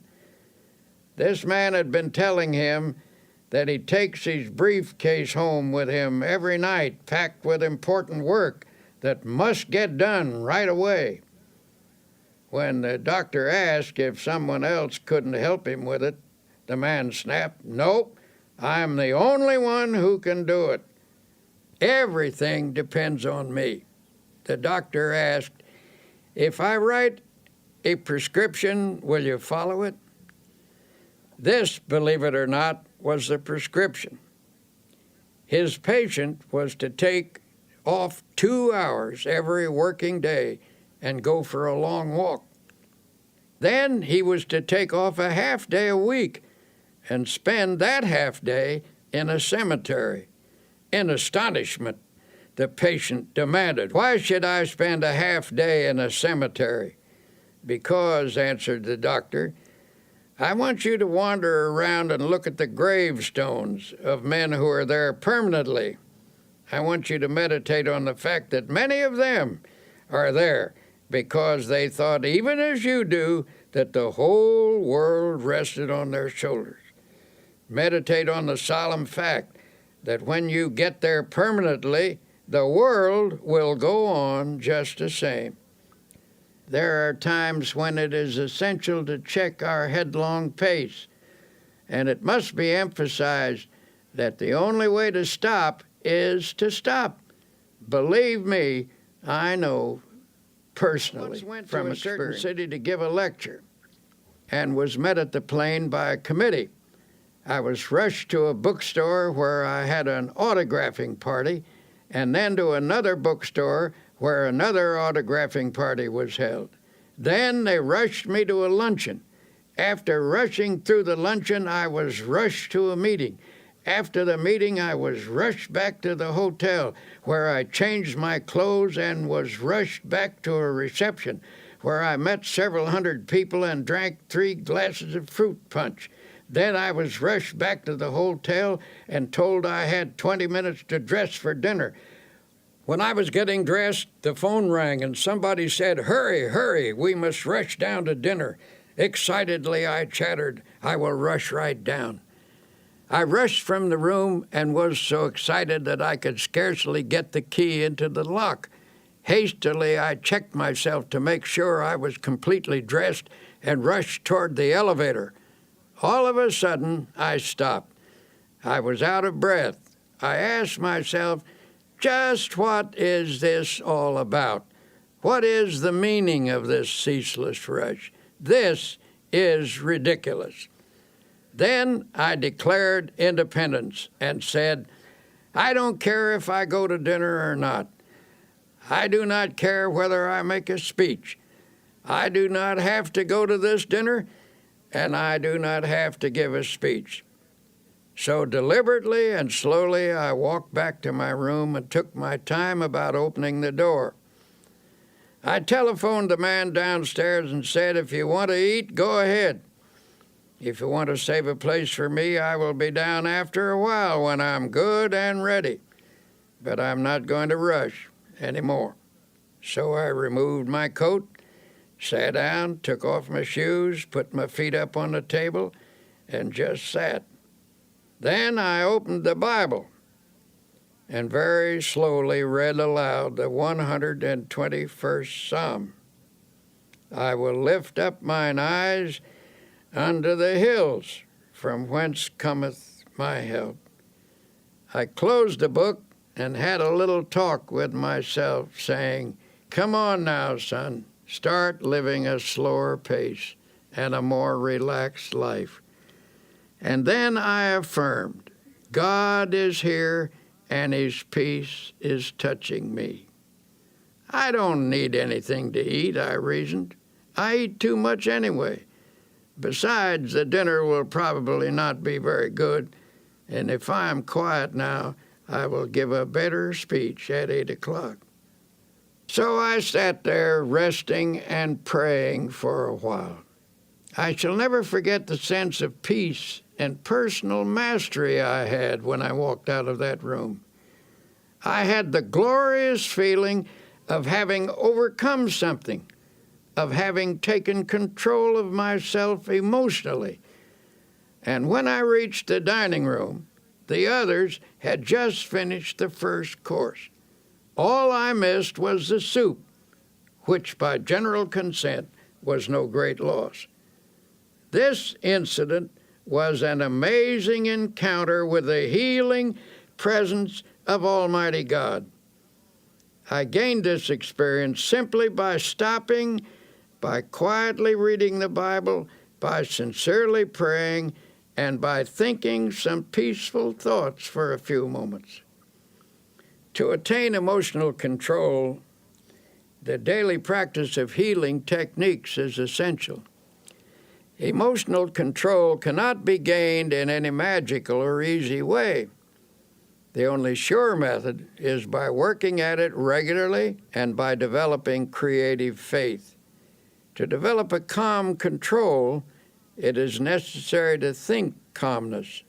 For as I've said before, the body responds sensitively to the type of thoughts that pass through the mind. It is also true that the mind can be quieted by first making the body quiet. Don't pace the floor. Don't wring your hands. Don't pound or shout or argue or walk up and down. Don't let yourself get worked up into a dither. In a meeting where a discussion was going on which finally became rather bitter. Tempers were getting frayed, and some of the participants were decidedly on edge. Sharp remarks were exchanged. Suddenly one man got up, took off his coat, opened his collar, and lay down on a couch. Everyone was astonished, and someone asked if he felt ill. "No," he said, "I feel fine. But I'm beginning to get mad. And I've learned that it is difficult to get mad lying down." We all laughed, and the tension was broken. So I urge you to slow down. For whatever you really want will be there when you arrive, if you work toward it without stress, without pressing. If, proceeding under God's guidance and in His smooth and unhurried tempo, it is not there, then it was not supposed to be there. If you miss it, perhaps you should have missed it. Try to develop a normal, natural, God-ordered pace. Practice and preserve mental quiet. Learn the art of letting go of all nervous excitement. To do this, stop at intervals and affirm, "I now relinquish nervous excitement. It is flowing from me now. I am at peace." You have a tendency to fume and fret. Here are some exercises that can help you achieve a more peaceful inner tempo. 1. Sit relaxed in a chair. Yield yourself completely to the chair. Starting with your toes and proceeding to the top of your head, conceive of every part of your body as relaxing. Affirm this relaxed state by saying, "My toes are relaxed, my fingers are relaxed, my facial muscles are relaxed," and so on. 2. Think of your mind as the surface of a lake in a storm, tossed by waves and whipped by the wind. Then imagine the waves subside and the surface placid and smooth. 3. Spend 2 or 3 minutes thinking of the most beautiful and peaceful scenes you have ever beheld. A mountain at sunset, for example, or a deep valley filled with the hush of early morning, or a woods at noonday, or moonlight upon rippling waters. In your memory, relive these scenes. 4. Make a mental list of times in your life when you've been conscious of God's watchful care. Recall how He brought things out right and took care of you when you were worried and anxious. Then recite aloud this line from an old hymn: "So long thy power hath kept me, sure it still will lead me on." 5. Repeat the following quotation, which has a great power to relax and quiet the mind. "Thou wilt keep him in perfect peace, whose mind is stayed on thee." Repeat this aloud if possible, so that by the end of the day you will have said it many times. Conceive of these words as active, vital substances that permeate your mind and send a healing balm to every area of your heart and mind. The connection between the mind and the body is a subtle but powerful one. Emotional turmoil can sap your energy, reduce your efficiency, cause poor health, and of course, steal your chances for happiness. Here's Dr. Peale with some thoughts on reversing this process and restoring your vitality. A physician I know says many of his patients have nothing wrong with them except their thoughts. He has a favorite prescription for some of them, and it's a verse from the Bible, no less. It reads, "Be ye transformed by the renewing of your mind." He finds that when his patients change the pattern of their thoughts, they actually achieve a more peaceful state of mind. And that helps to produce health and well-being. Many people can benefit from such a prescription of prayer, faith, and dynamic spiritual thinking. Here's an example. The sales manager of a large company had experienced a serious decline in both ability and energy. He had once been a man of outstanding efficiency and power, but in the last year or so, he'd lost his creative skill and sales were slipping badly. 2 vacations brought no improvement. This man's physician recommended to the company president that his patient come to our religio-psychiatric clinic for an interview. When he arrived, he was rather indignant at being sent to a church. "This is a pretty pass," he fumed, "when they send a businessman to a preacher. I suppose you're going to pray with me and read the Bible," he said irritably. "Well, I wouldn't be surprised," I answered, "for sometimes our trouble lies in an area where prayer and the therapy of the Bible can have an important effect." He proved most sullen and uncooperative until I was finally forced to say to him, "Listen, I want to tell you bluntly that you'd better cooperate with us or you're going to be fired." "Who told you that?" he demanded. "Your boss," I replied. "In fact, he says that unless we can straighten you out, as much as he regrets it, you're through." You never saw such a stunned expression on anybody's face. "What do you think I ought to do?" he finally stammered. "A person often gets himself into the state you're in," I replied, "because the mind is filled with fear, anxiety, tension, resentment, guilt, or a combination of all of these. When these ingredients accumulate to a certain weight, the personality cannot support them any longer and gives way. Normal sources of emotional, spiritual, and intellectual power become clogged up. The person becomes bogged down by resentment, fear, or guilt.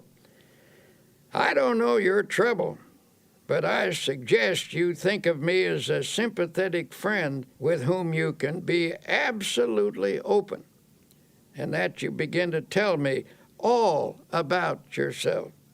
I emphasize the importance of concealing nothing and of emptying whatever fears, resentments, or guilt feelings might be in his mind." It was rather difficult to get him to talk, for he was essentially a decent person and had a strong sense of shame. In due course, the troubles came out. He'd committed a series of sins, and these involved him in a complicated maze of lies. He was living in fear of exposure, and all in all, it was a most pathetic mass of inner confusion. Never forget the way he reacted when it was all over. Standing on his feet, he began to stretch. He stood on tiptoes, reaching his fingers toward the ceiling, and then took a deep breath. "My," he said, "I feel good." It was a dramatic expression of release and relief. Then I suggested that he pray and ask God to forgive him and to fill him with peace and cleanness. "Do you mean for me to pray aloud?" he asked dubiously. "I never did that in my whole life." "Yes," I said, "it's a good practice, one that will strengthen you." It was a simple prayer, and as best as I can recall it, this is what he said. "Dear Lord, I've been an unclean man, and I'm sorry for the wrong I have done. I've poured it all out to my friend here. I now ask you to forgive me and to fill me with peace.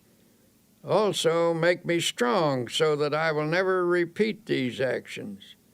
Help me to be clean again, and better, lots better." He went back to his office that very day. Nothing was ever said to him, and it did not need to be, for soon he got back into stride and regained his position as one of the best sales managers in his city.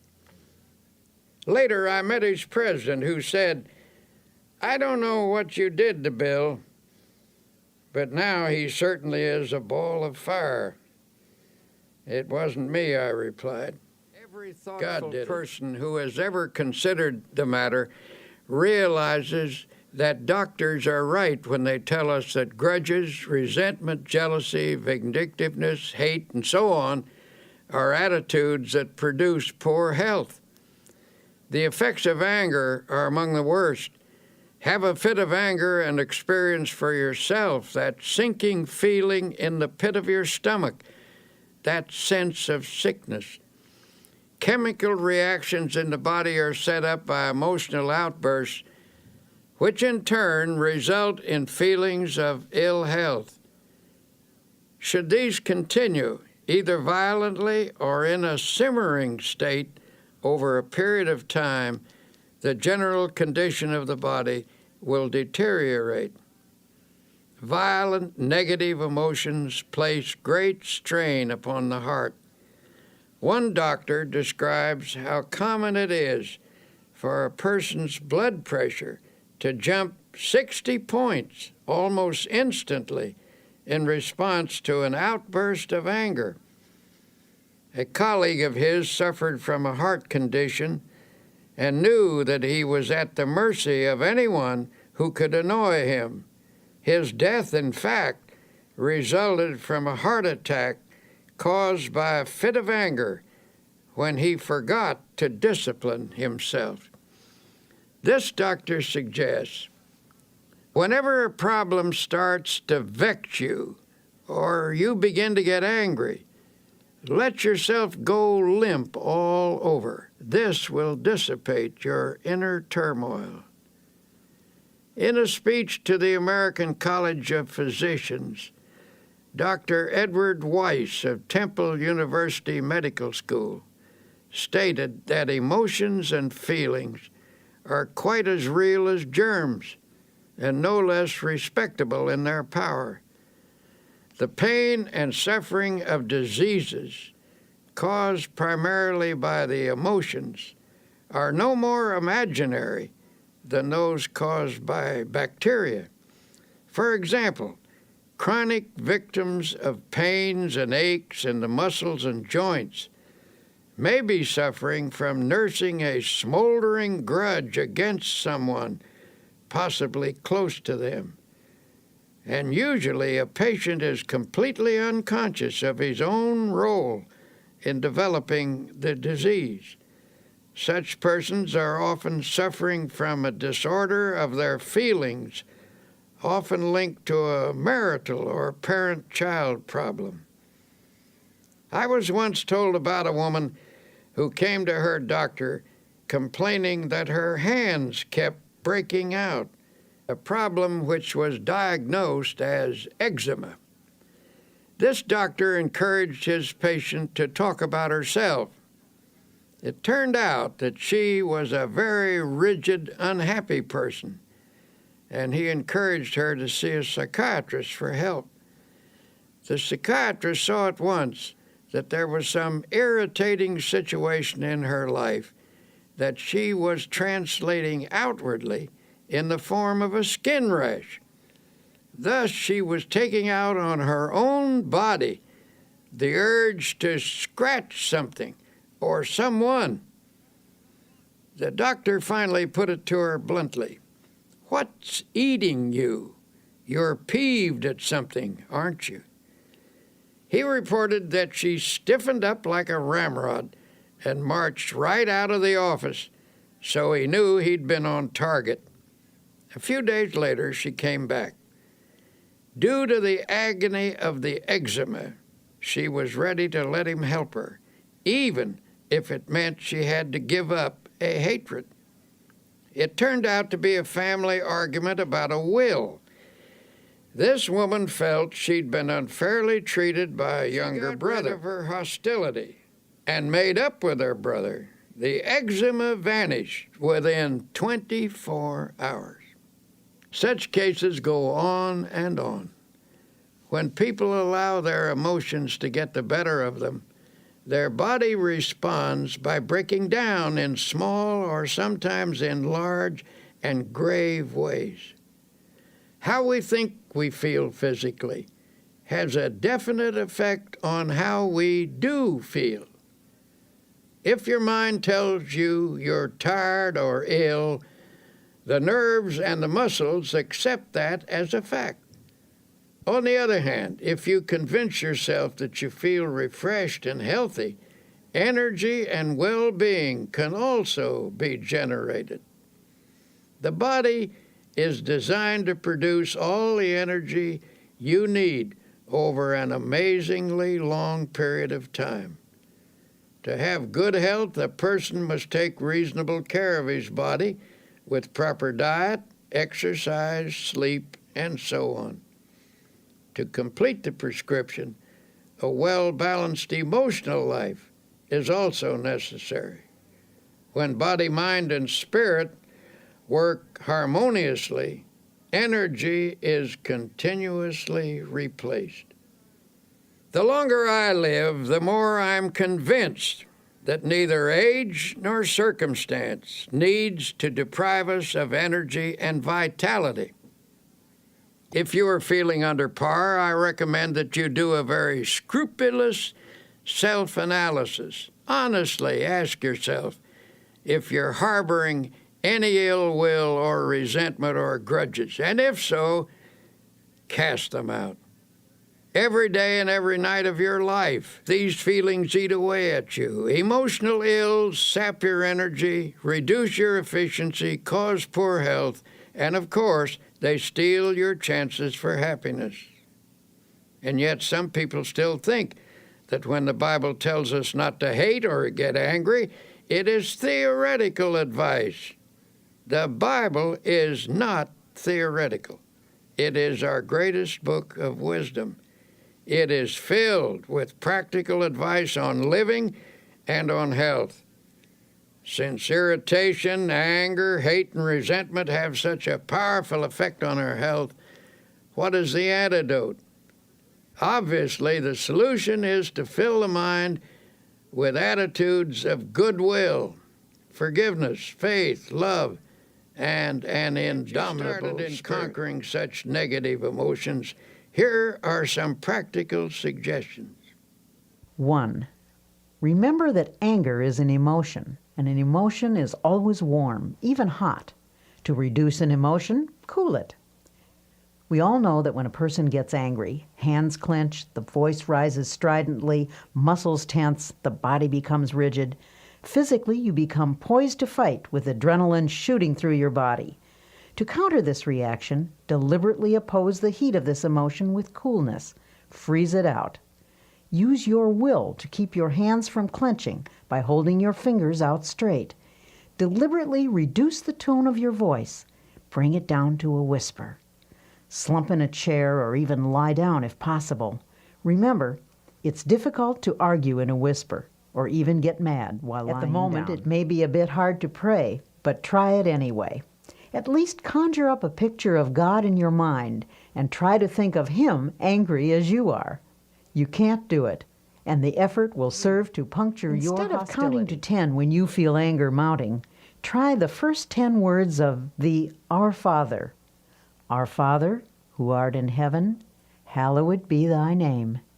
Say that 10 times and your anger will lose its power. Anger is an emotion which is sometimes the accumulation of many minor irritations. These irritations, each rather small, gather force as one is added to another, finally bursting forth in a fury. To dry up the tiny drops that feed the great river of anger, make a list of everything that irritates you, no matter how inconsequential it may seem.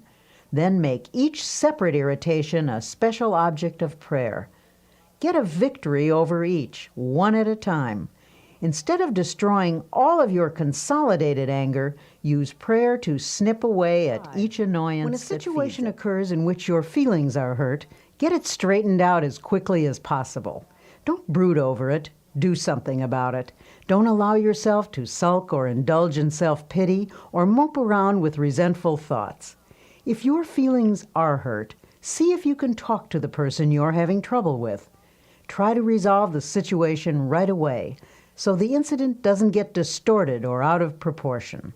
Put some spiritual iodine on the hurt by saying a prayer of love and forgiveness. Allow the grievance to drain out of your mind.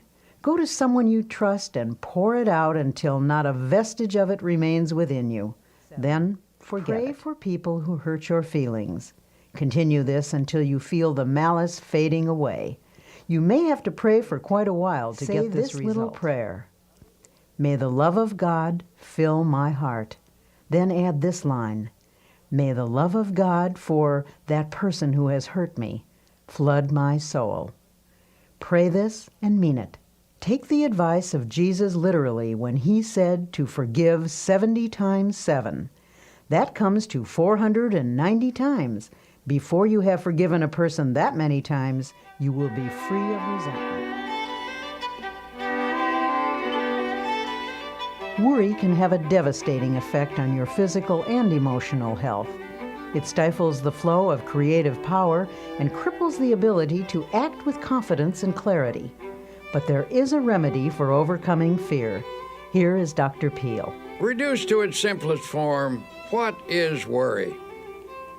Basically, worry is an unhealthy and destructive mental habit. But if you're a worrier, you weren't born with the habit. You acquired it, and like any habit or acquired attitude, you can cast worry from your mind. A famous psychiatrist asserts that anxiety is the great modern plague. Professionals tell us that fear is the most disintegrating enemy of the human personality, that worry is the most subtle and destructive of all human diseases, that thousands of people are ill because of dammed-up anxiety. Because these sufferers are unable to expel their anxieties, they've turned their problems inward, causing many forms of ill health. The destructive quality of worry is indicated by the word itself, which is derived from an old Anglo-Saxon word meaning to choke. If someone were to put his fingers around your throat and press hard, cutting off the flow of air and blood, it would be a dramatic demonstration of what you do to yourself by long-held and habitual worry. The worrier, so it seems, is not likely to live as long as the person who learns to overcome his worries. A study of some 450 people who lived to be 100 years of age found that the following reasons contributed to their long and contented lives. 1, they kept busy. 2, they used moderation in all things. 3, they ate lightly and simply. 4, they got a great deal of fun out of life. 5, they were early to bed and early to rise. 6, they were free from worry and fear, especially the fear of death. 7, they had serene minds and faith in God. Have you ever heard a person say, "I'm almost sick with worry," and then add with a laugh, "But I guess worry never really makes you ill"? But that is where they are wrong. Worry can make you ill.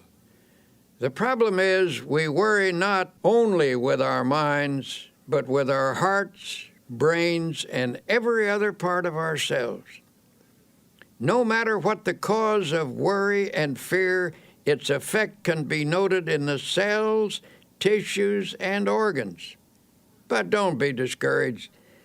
There is a remedy that will bring you sure relief. You can overcome your worries. The first step is simply believing you can. For whatever you believe you can do, with God's help, you can do. Here, then, is a practical procedure which will help to eliminate abnormal worry from your daily life. Practice emptying the mind daily. This is a suggestion I will repeat over and over again, for it is of utmost importance.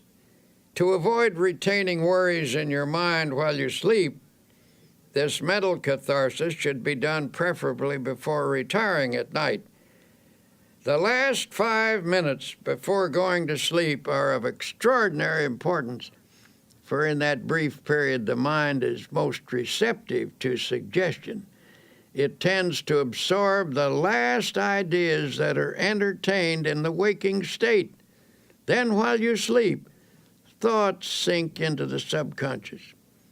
This process of mind letting is important in overcoming worry because fearful thoughts can clog the mind and impede the flow of mental and spiritual power. But if such thoughts are eliminated daily, they will not accumulate. To help drain away these thoughts, you might use a process of creative imagination, in which you conceive of yourself as actually emptying your mind of all anxiety and fear. Think of the remarkable imaginative skill of small children. Watch how they respond to the game of kissing away a hurt. Imagination is not simply the use of fantasy. The word imagination comes from the idea of imaging, that is, creating images in our mind. Imagineering is the use of mental images to build factual results, and it is an astonishingly effective procedure. What you create with your imagination, whether it is an image of fear or of release from fear, may ultimately become a fact if it is held in your mind with sufficient faith. Here's one method you might use. Picture all your worry thoughts flowing out from you in the same way that water flows from a basin by removing the stopper. During this visualization, repeat the following affirmation. With God's help, I am now emptying my mind of all anxiety, all fear, all sense of insecurity. Repeat this slowly 5 times. Then add, I believe that my mind is now emptied of all anxiety, all fear, all sense of insecurity. Repeat the statement 5 times while holding a mental picture of your mind as being emptied. Then thank God for thus freeing you from fear, and then go to sleep. The curative process. Use this method mid-morning and mid-afternoon as well as bedtime. Go into some quiet place for 5 minutes for this purpose. Do this faithfully, and you will soon know its beneficial results. In due course, this thinking will drive out worry. I cannot emphasize enough the importance of freeing your mind from worry and fear. Fear something over a long period of time, and there is a real possibility that you may actually help bring it to pass. The Bible contains a line which is one of the most terrible statements ever made, terrible in its truth. It's this, for the thing which I greatly feared is come upon me. Of course it will. For if you fear something continuously, you tend to create conditions in your mind that encourage its development. Faith is the one power against which fear cannot stand. Master faith, and you will automatically master fear. As the Bible also suggests, that which I have greatly believed has come upon me. In many different ways, the Bible tells us that if we have faith, nothing is impossible. So if you shift your mind from fear to faith, You will stop creating the object of your fear and will instead create the object of your faith. In the campaign against the worry habit, here's a useful strategy. The vast tree of worry which has grown up in your personality over long years can best be handled by making it as small as possible. First, snip off the little worries and expressions of worry. For example, reduce the number of worry words in your conversation.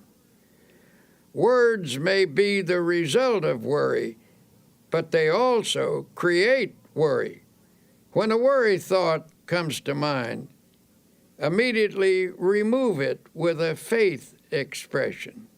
For example, instead of saying, "I'm worried that I will miss the train," put the worry out of your mind with a prayer and get started a little earlier. The less worrying you do, the more likely you are to be well organized, for the uncluttered mind is systematic and better able to regulate time.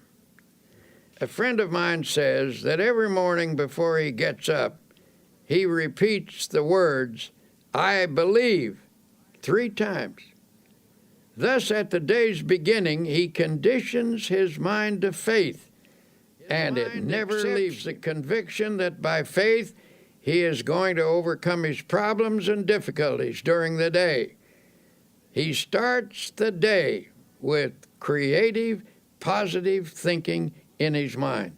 He believes, and it is very hard to hold back the person who believes.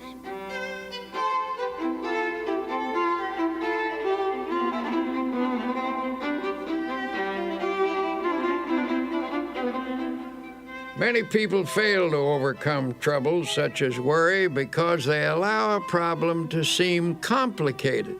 It can be very useful to attack the problem with some simple technique, something that dramatizes your war against worry I've seen was developed by a man who was once a tremendous worrier. At one point, he was worrying himself into a bad state of nerves and ill health. He suffered from continual doubt about whether or not he had done or said the right thing. He was always rehashing his decisions and getting unnerved about them. I suggested that he ought to work out some simple method that would help him drop the day completely when it was over and go ahead into the future. One day, I noticed that his state of mind was improving, and I commented on it. "Oh, yes," he said, "I finally got the secret, and it has worked amazingly well." He asked me to drop into his office sometime during the close of the day, and he would show me how he had broken the worry habit. One evening I did, and he explained that he'd worked out a little ritual to perform every night before leaving his office. We picked up our hats and coats and started toward the door. By the door stood a wastebasket, and above it on the wall was a calendar. You could see only one date at a time, and that date was in large print. He said, "Now I will perform my evening ritual, the one that has helped me break the worry habit." He reached up and tore off the calendar page for that day. He rolled it into a small ball, and I watched with fascination as his fingers slowly opened and he dropped that day into the wastebasket. He then closed his eyes and his lips moved. Upon finishing his prayer, he said, "Amen. Okay, the day is over. Come on, let's go out and enjoy ourselves." As we walked down the street, I asked, "Would you mind telling me what you said in that prayer?" He laughed and said, "I don't think it is your kind of prayer." "Well, I pray something like this: Lord, you gave me this day. I didn't ask for it, but I was glad to have it. I did the best I could with it, and you helped me, and I thank you. I made some mistakes. That was when I didn't follow your advice, and I'm sorry about that. Forgive me. But I had some victories and some successes too, and I'm very grateful for your guidance. But now, Lord, mistakes or successes, victories or defeats, the day is over, and I'm through with it. So I'm giving it back to you. Amen. Well, perhaps that isn't an orthodox prayer, but it certainly proved to be an effective one. He dramatized the finishing of the day, and he set his face to the future, expecting to do better tomorrow. When the day is over, God blacks it out by bringing down the curtain of night. This man cooperated with God's method, and his past mistakes and failures gradually lost their hold on him. He was released from the worries that accumulated from his yesterdays. His anti-worry formula is also described in these words from the Bible. But this one thing I do, forgetting those things which are behind, and reaching forth unto those things which are before, I press toward the mark for the prize of the high calling of God in Christ Jesus.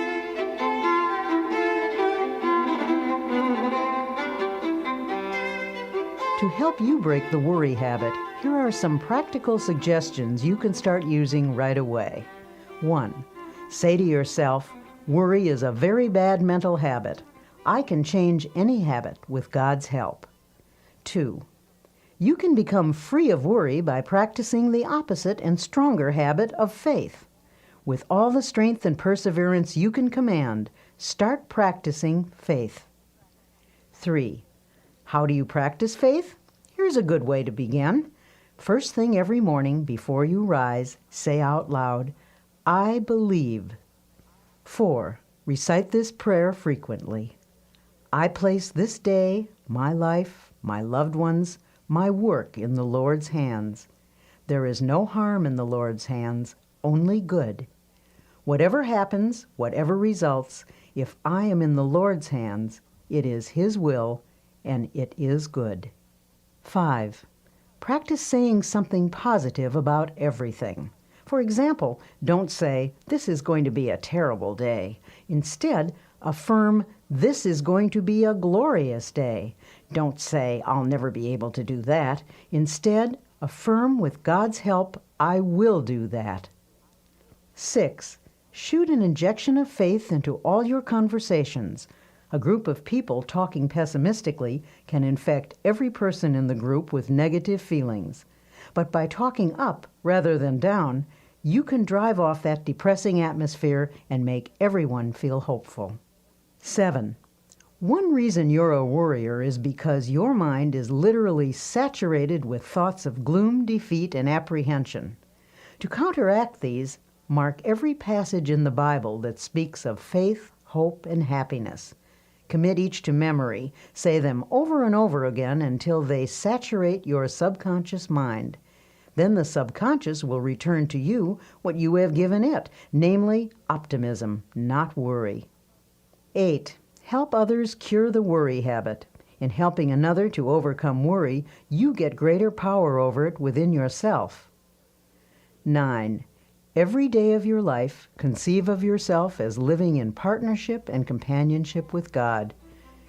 If He actually walked by your side, would you be worried and afraid? Well then, say to yourself, He is with me.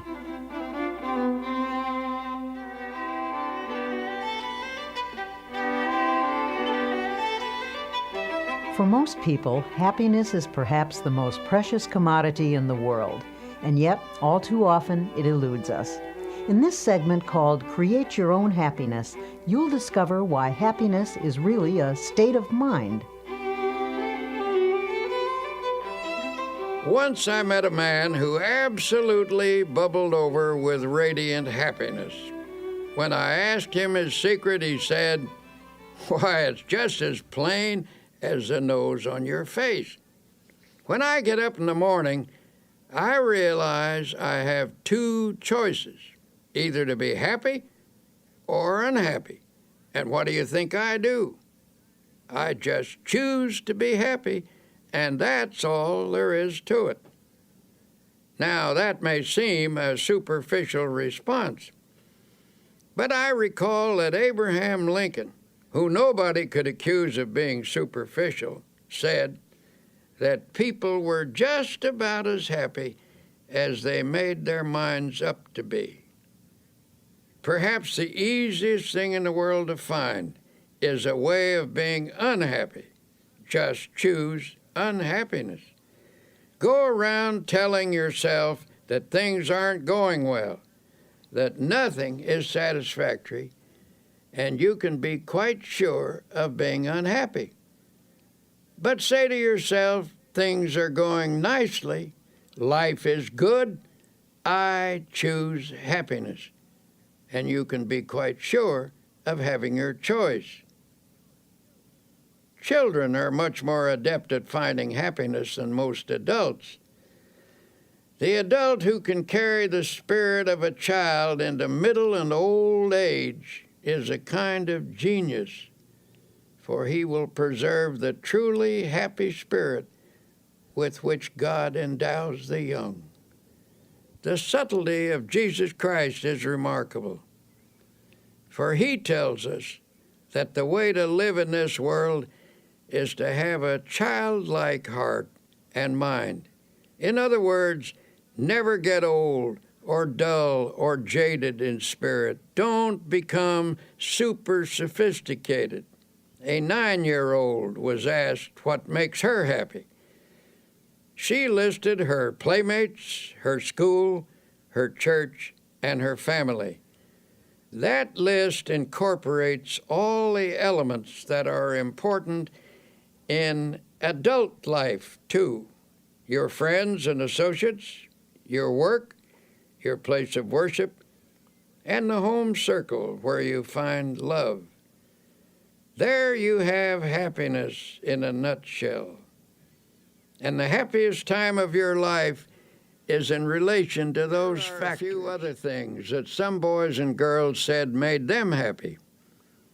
Street lights reflected on a river, smoke rising from a chimney, the moon in the clouds, red velvet, a swallow flying, water being cut at the bow of a boat, a fast train rushing, a builder's crane lifting something heavy, looking into deep, clear water.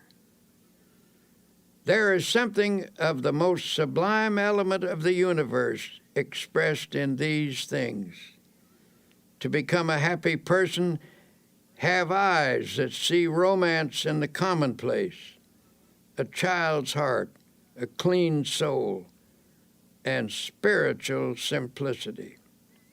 Unfortunately for many people, unhappiness is their most frequent state of mind.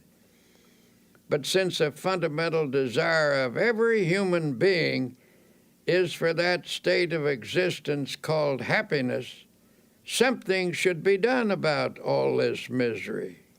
So many real problems are created by life itself, difficulties over which we have little or no control. It is simply foolish to further create our own. But the truth is, by our thoughts and attitudes, we distill out of the ingredients of life either happiness or unhappiness for ourselves.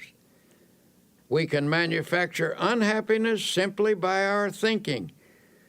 We do this, for example, when we habitually take on negative attitudes, such as, everything is going to turn out badly, or other people are always getting what they don't deserve, or how come I never get what I want. Unhappiness is further increased when we saturate our minds with resentment, hate, fear, and worry. Well then, if we ourselves create such a large proportion of our unhappiness, how can we produce happiness instead? An incident from one of my railroad journeys may suggest an answer. One morning, a half dozen of us were shaving in the men's lounge.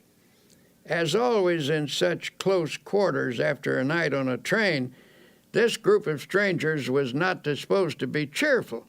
There was little conversation, and that little was mostly mumbled.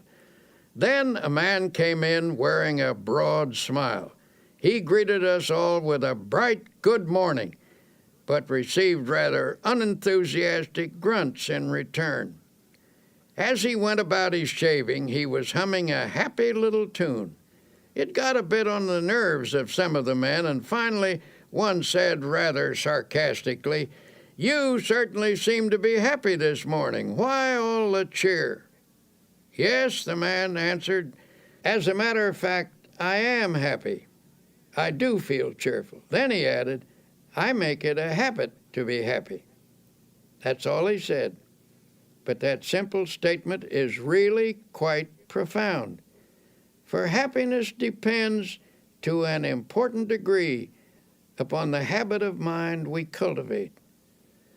The book of Proverbs, that collection of wise sayings, puts it in another way. He that is of a merry heart hath a continual feast. Out of the happiness habit comes a happy life.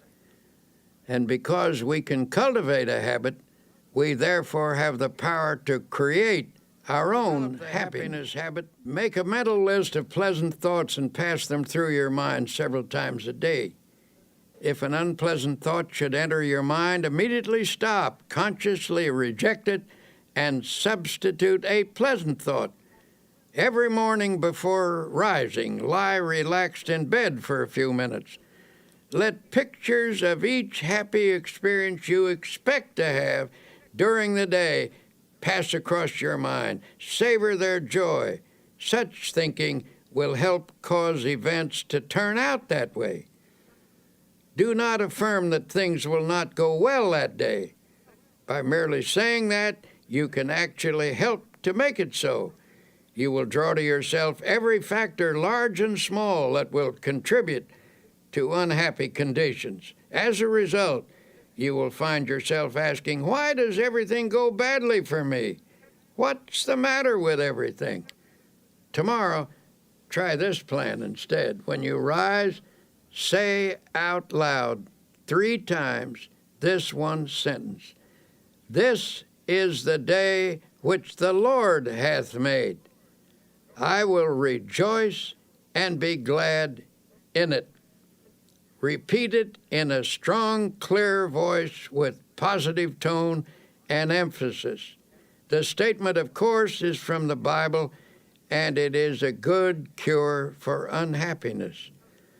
While dressing or shaving or getting breakfast, you might also say aloud a few such remarks as, I believe this is going to be a wonderful day. I believe I can successfully handle all the problems that will arise. I feel good physically, mentally, emotionally. I am grateful for all that I have had, for all that I now have, and all that I shall have. Things are not going to fall apart because God is here, and He is with me, and He will see me through. I thank God for every good these phrases and meditate on their meaning. You will change the character of your day by starting off with a positive frame of mind.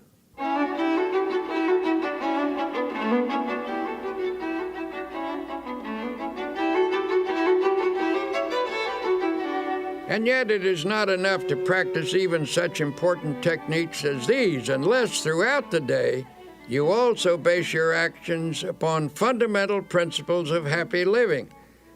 One of the most simple and basic of such principles is that of human love and goodwill. One man who truly knew happiness was a friend of mine named Ralston Young, who was once famous as Red Cap number 42 in New York City's Grand Central Station. This man carried bags for a living, but his real job was living the Spirit of Christ. As he carried a person's suitcase, he tried to share a little Christian fellowship. He carefully watched a customer to see if there was any way he could give them more courage and hope. One day he was asked to take an elderly lady down to her train. As he wheeled her into an elevator, he noticed there were tears in her eyes. He asked the Lord how he could help her, and the Lord gave him an idea. As he wheeled her off the elevator, he said with a smile, "Ma'am, if you don't mind my saying so, that is a mighty pretty hat you're wearing." She looked up at him and said, "Why, thank you. And I might add," he said, "that sure is a pretty dress you have on. I like it so much." This appealed to her, and despite the fact that she wasn't feeling well, she brightened up and asked, "Why in the world did you say those nice things to me? It's very thoughtful of you." "Well," he said, "I saw how unhappy you were. I saw that you were crying, and I just asked the Lord how I could help you. The Lord said, speak to her about her hat. The dress," he added, "was my own idea." When he asked her if she didn't feel well, she told him that she was in constant pain. She asked him, "Do you by any chance know what it means to be in pain all the time?" Ralston had an answer. "Yes, ma'am, I do. A long time ago I lost an eye, and it hurt like a hot iron day and night. But," she said, "you seem to be happy now. How did you do it?" By this time he had her in her seat in the train, and he said, "Prayer, ma'am, just by prayer." Softly she asked, "Does prayer, just prayer, take your pain away?" "Well," answered Ralston, "perhaps it doesn't always take it away. I can't say that it does, but it always helps to overcome it so it doesn't seem like it hurts so much. Just keep on praying, ma'am, and I'll pray for you too." Her tears were dried now, and she looked up at him with a smile, took him by the hand, and said, "You've done me so much good." A year passed, and one night at the station a young woman came to see Ralston. She said, "I bring you a message from the dead. Before she died, my mother told me to find you and to tell you how much you helped her last year when you took her to the train in her wheelchair. She will always remember you, even in eternity, for you were so kind and loving and understanding." The young woman burst into tears and sobbed in her grief. Ralston stood quietly watching her. Then he said, "Don't cry, Missy. Don't cry. You shouldn't cry. Give a prayer of thanksgiving instead."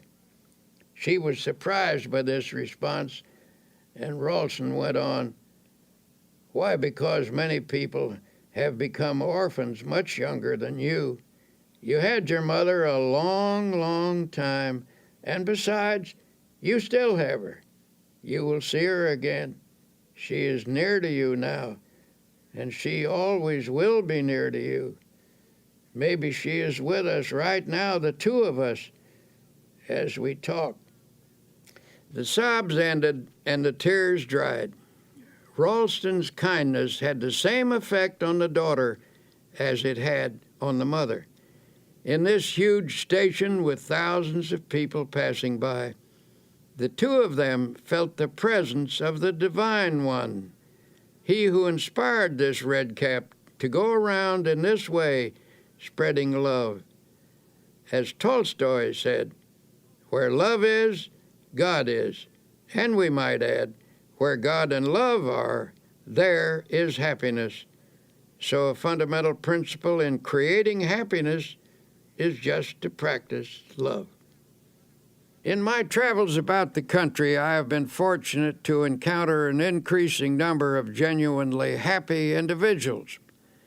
These are people who have been practicing the kinds of techniques I'm describing to you.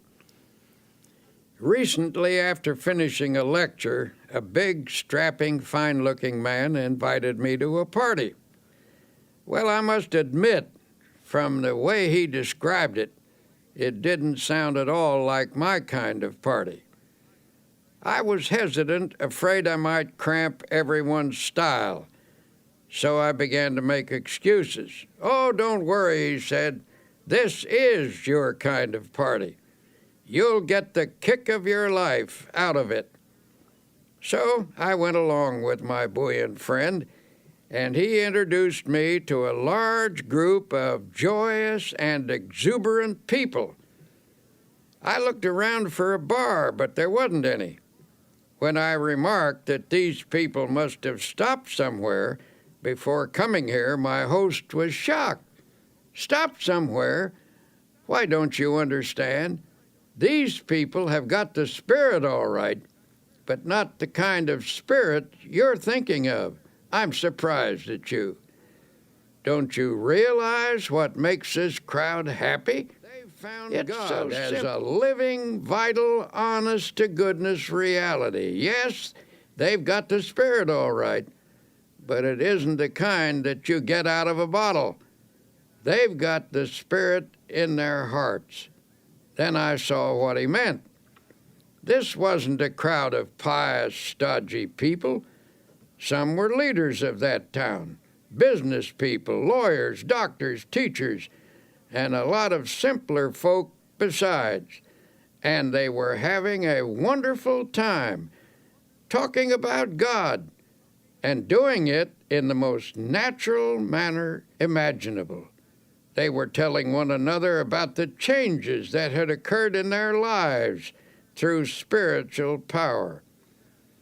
Those who have the naive notion that you can't laugh and be light-hearted when you're religious should have been in on that party. Well, I left that evening with a Bible verse running through my mind. "In him was life, and the life was the light of men." That was the light that I saw on the faces of those happy people, an inner light reflected outwardly on their faces, and it came from an effervescent spiritual something that they had taken into themselves. Life means vitality, and these people obviously were getting their vitality from God.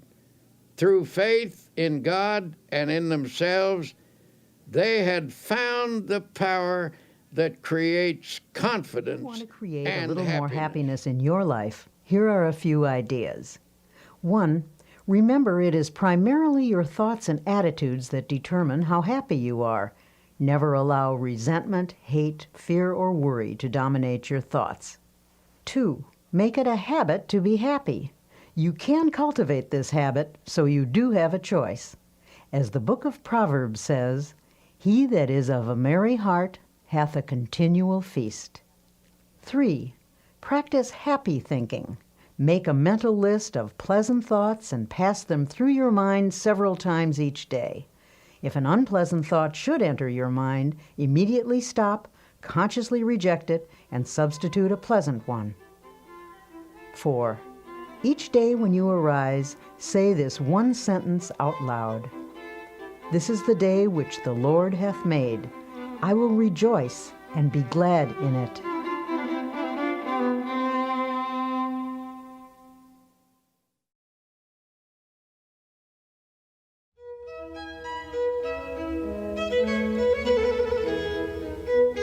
We might as well admit it, everyone wants to be liked.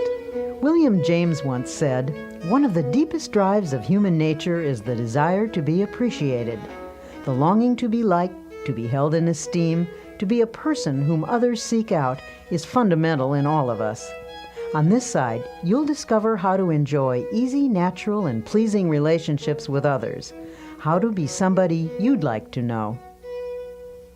A poll was taken among some high school students, asking them what they most desired.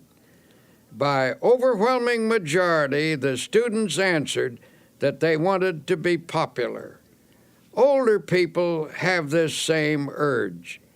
Indeed, it is doubtful if anyone ever outlives the desire to be highly regarded or to have the affection of friends and associates. The feeling of not being wanted or needed is one of the most devastating of all human emotions. Being needed by others is absolutely necessary for emotional stability and happiness. Yet it is sad to realize how many people suffer from a sense of isolation. I was at a luncheon once when a young doctor rushed in to take his place at the table. He looked frazzled as he sat down with a weary sigh. "If only the telephone would stop ringing," he complained. "I can't get anywhere because people call me all the time. I wish I could put a silencer on that phone." An elderly doctor at the table spoke up. "I know how you feel. I used to feel that way myself. But you should be thankful the phone does ring. Be glad people want and need you." Then he added pathetically, "Nobody ever calls me anymore. I would like to hear the telephone ring again. Nobody wants me, and nobody needs me. I'm a has-been." The feeling of not being wanted or needed can produce frustration, illness, and even aging. It is not only a sad way to live, but it is damaging to the human psyche. If you're feeling useless, for your own sake, do something about it. Try getting out of yourself for a while. Stop feeling sorry for yourself and find a way instead to provide a service for someone else. Think about people who are less fortunate than you who need help. Volunteer for a worthwhile cause. Not only will you find the esteem we all need, but others will greatly benefit by what people you who give. deliberately strive to be popular often fail in the attempt. Popularity sought purely for its own sake can be a superficial goal which encourages superficial results. On the other hand, we all know someone who has that extra something, a magnetism that comes from inner confidence. Without even trying, these people never seem to lack for friends. Before we begin talking about ways to improve your relationships, let me warn you that no one, no matter how terrific, is liked by everyone. It's a curious quirk in human nature, but there are certain people with whom we simply don't click. Even the Bible recognizes this fact about human nature, for it says, "If it be possible, as much as lieth in you, live peaceably with all men." The Bible is a very realistic book. It knows people, their infinite possibilities, as well as their imperfections. The Bible advised the disciples that they should do their best to get along with the people in the villages they visited.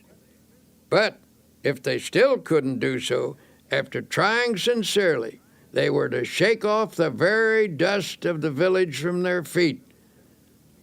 "And whosoever will not receive you when you go out of that city, shake off the very dust from your feet for a testimony against them." This is all by way of saying that if you don't achieve perfect popularity with everyone, don't let it bother you too much. People have never mastered the knack of being sought after, and it's not for lack of trying. Some people even go to extremes, acting in a manner they don't really enjoy, all because of their intense desire to be liked. Unfortunately, this desire is often merely a search for a superficial kind of popularity. Having said that, now let me tell you that there are certain procedures which can make you a person that other people like to be with, without becoming artificial or putting on an act.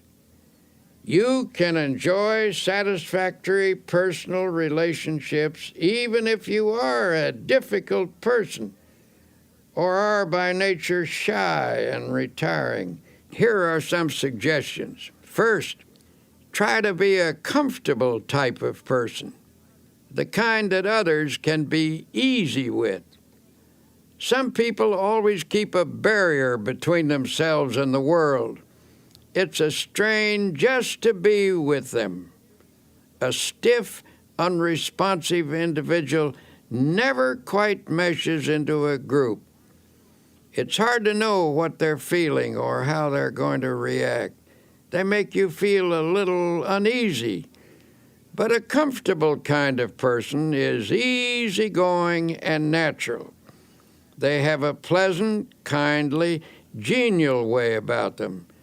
Being with them is a bit like wearing an old hat or an old pair of shoes. It is important to try to be natural. Someone who is easy to be with usually has a big soul quality about them. Little people, those who are overly concerned about their place or position, are often stiff and easily offended. Although there are many characteristics that contribute to a likable personality, there is one basic trait that surpasses all others. That is a sincere and forthright interest in and love for people. If you're having trouble with relationships, perhaps you should look for elements in your personality that cause strain when you're with others. Don't automatically assume that other people don't like you because of something wrong with them. Perhaps the trouble is within yourself. Finding and eliminating such problems requires scrupulous honesty and may also involve the help of a professional counselor. The scratchy elements of your personality may be qualities you've acquired over the years. Perhaps you assumed them as a defense, or they may be the result of attitudes developed in your younger days. Regardless of their origin, they can be eliminated. Came to us seeking help for problems with personal relationships. He was about 35 years old, and such an appealing-looking man it seemed surprising that people shouldn't like him. Yet he proceeded to outline an unhappy set of circumstances to illustrate his dismal failure with people. "I do my best," he said. "I've tried to put into practice the rules I've been taught about getting along with people, but I get nowhere with the effort. People just don't like me." After talking with him, the trouble became apparent. His manner of speech conveyed a persistently critical attitude. This attitude was thinly veiled, but still it was there. He had an unattractive way of pursing his lips, which indicated a kind of primness or reproof for everybody, as if he felt just a bit superior and disdainful. "Isn't there some way to change myself so people will like me?" he demanded. "Isn't there some way I can stop unconsciously rubbing people the wrong way?" The young man was decidedly self-centered and egotistical. The person he really liked was himself. Every statement, every attitude was unconsciously measured in terms of how it made him look. He was irritable with people and picked on them in his own mind, though few outward conflicts developed. Inwardly, he was trying to make everyone over to suit himself. Unconsciously, people realized this. In their minds, they erected barriers against him. Since he was being unpleasant to people in his thoughts, it followed that he was less than warm in his behavior. He was polite enough and managed not to be boorish and unpleasant, but people unconsciously felt coolness in him, so they gave him the brush off, and with good reason, for in his mind he had already brushed them off. In a sense, he liked himself too well, and to build up his self-esteem, he put others down. He was suffering from too much self-love. To change his situation, he had to be taught how to love other people and to forget himself, which was, of course, a complete reversal of his habits. He was bewildered and baffled when his difficulty was outlined to him. But since he was sincere and meant business, he practiced his suggested techniques for developing love of others in place of extreme self-love. It took some fundamental changes to accomplish this goal, since his egotism was so deeply ingrained. But in the end, he did succeed. Suggested was that he make a list of people he had met during the day. For example, the bus driver or the newsboy. Every night before retiring, he was to mentally picture each person on the list, and as he brought each face up before him, he was to think a kindly thought about that person and then pray for them.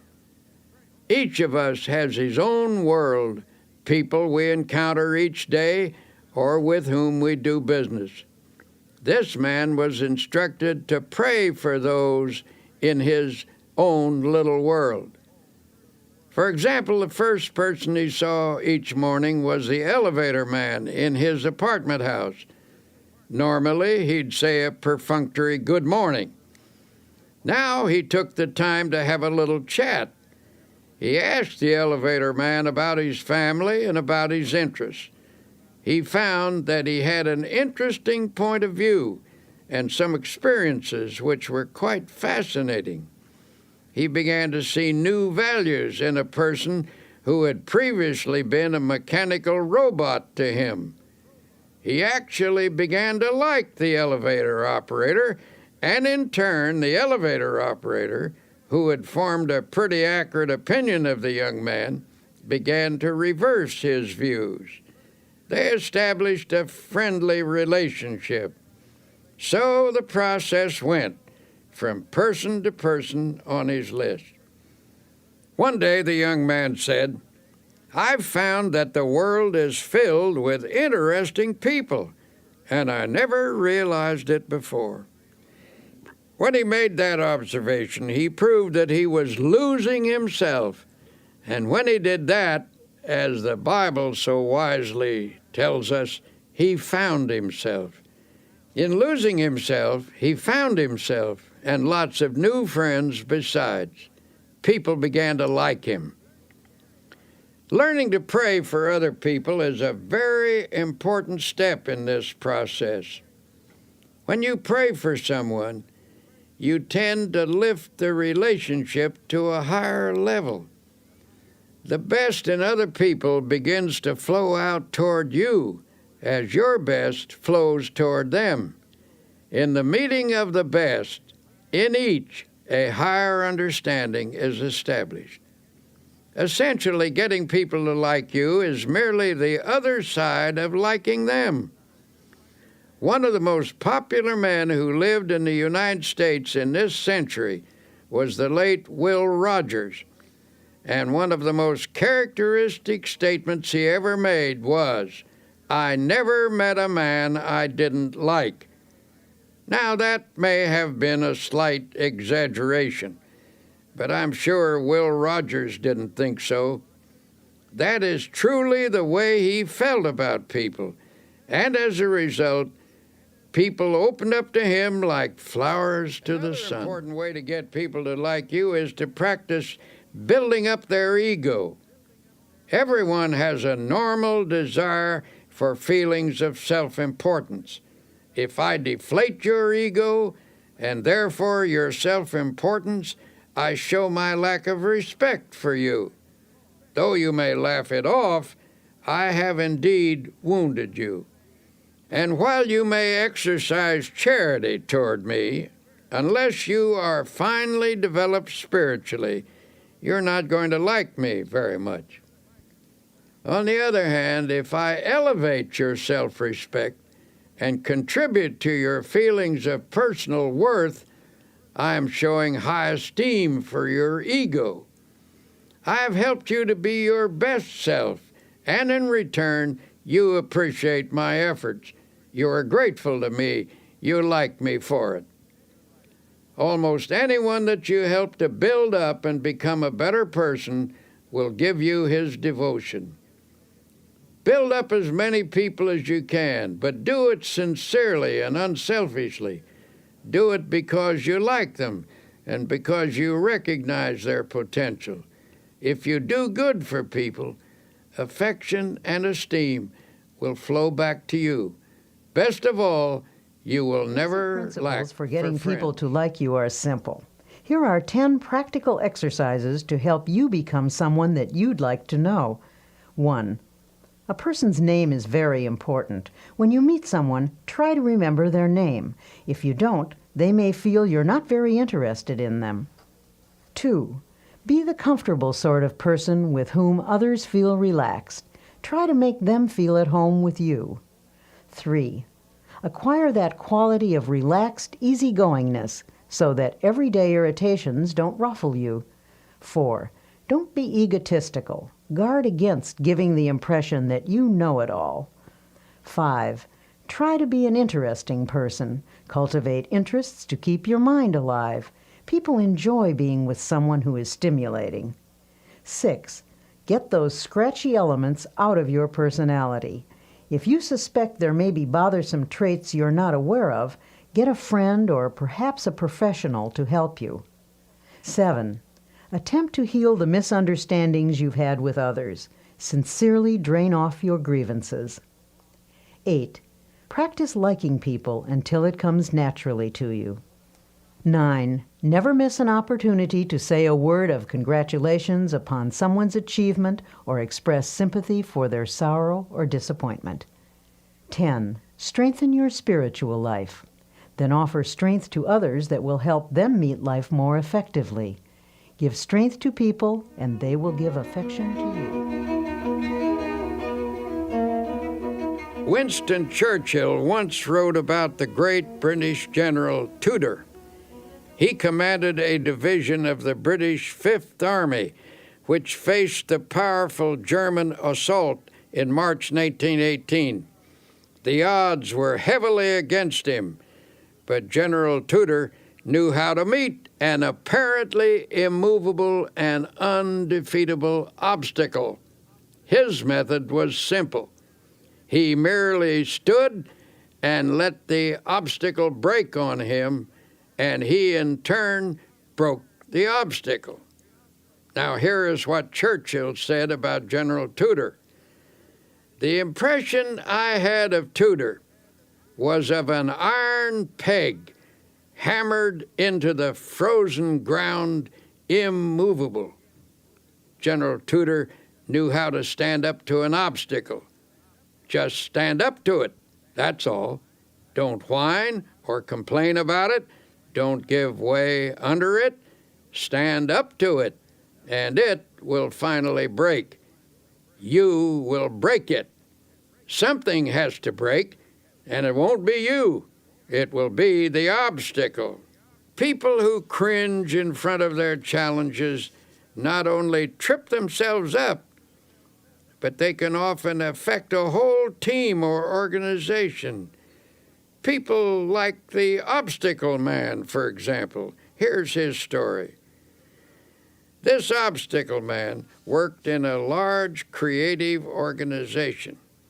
He received this name because no matter what suggestion was advanced, his mind instantly latched onto all the possible obstacles in connection with it.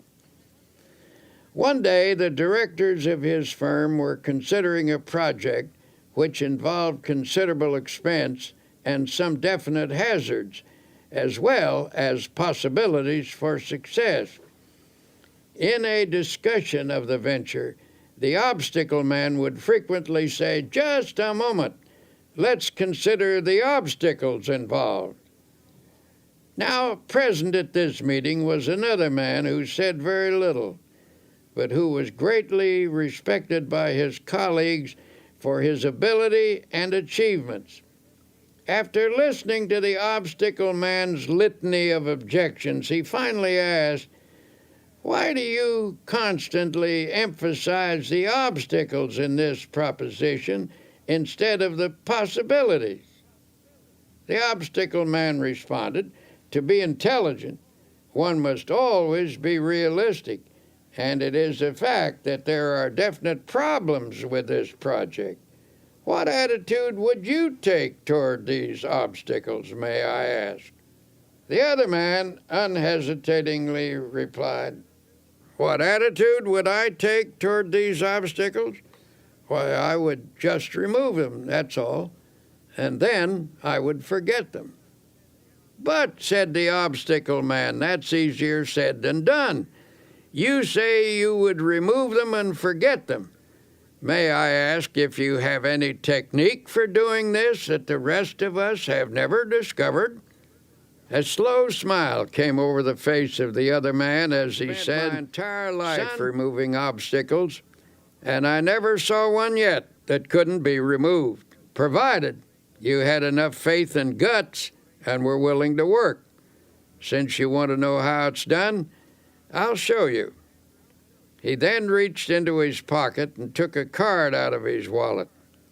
He shoved the card across the table and said, "There, read that. That's my formula.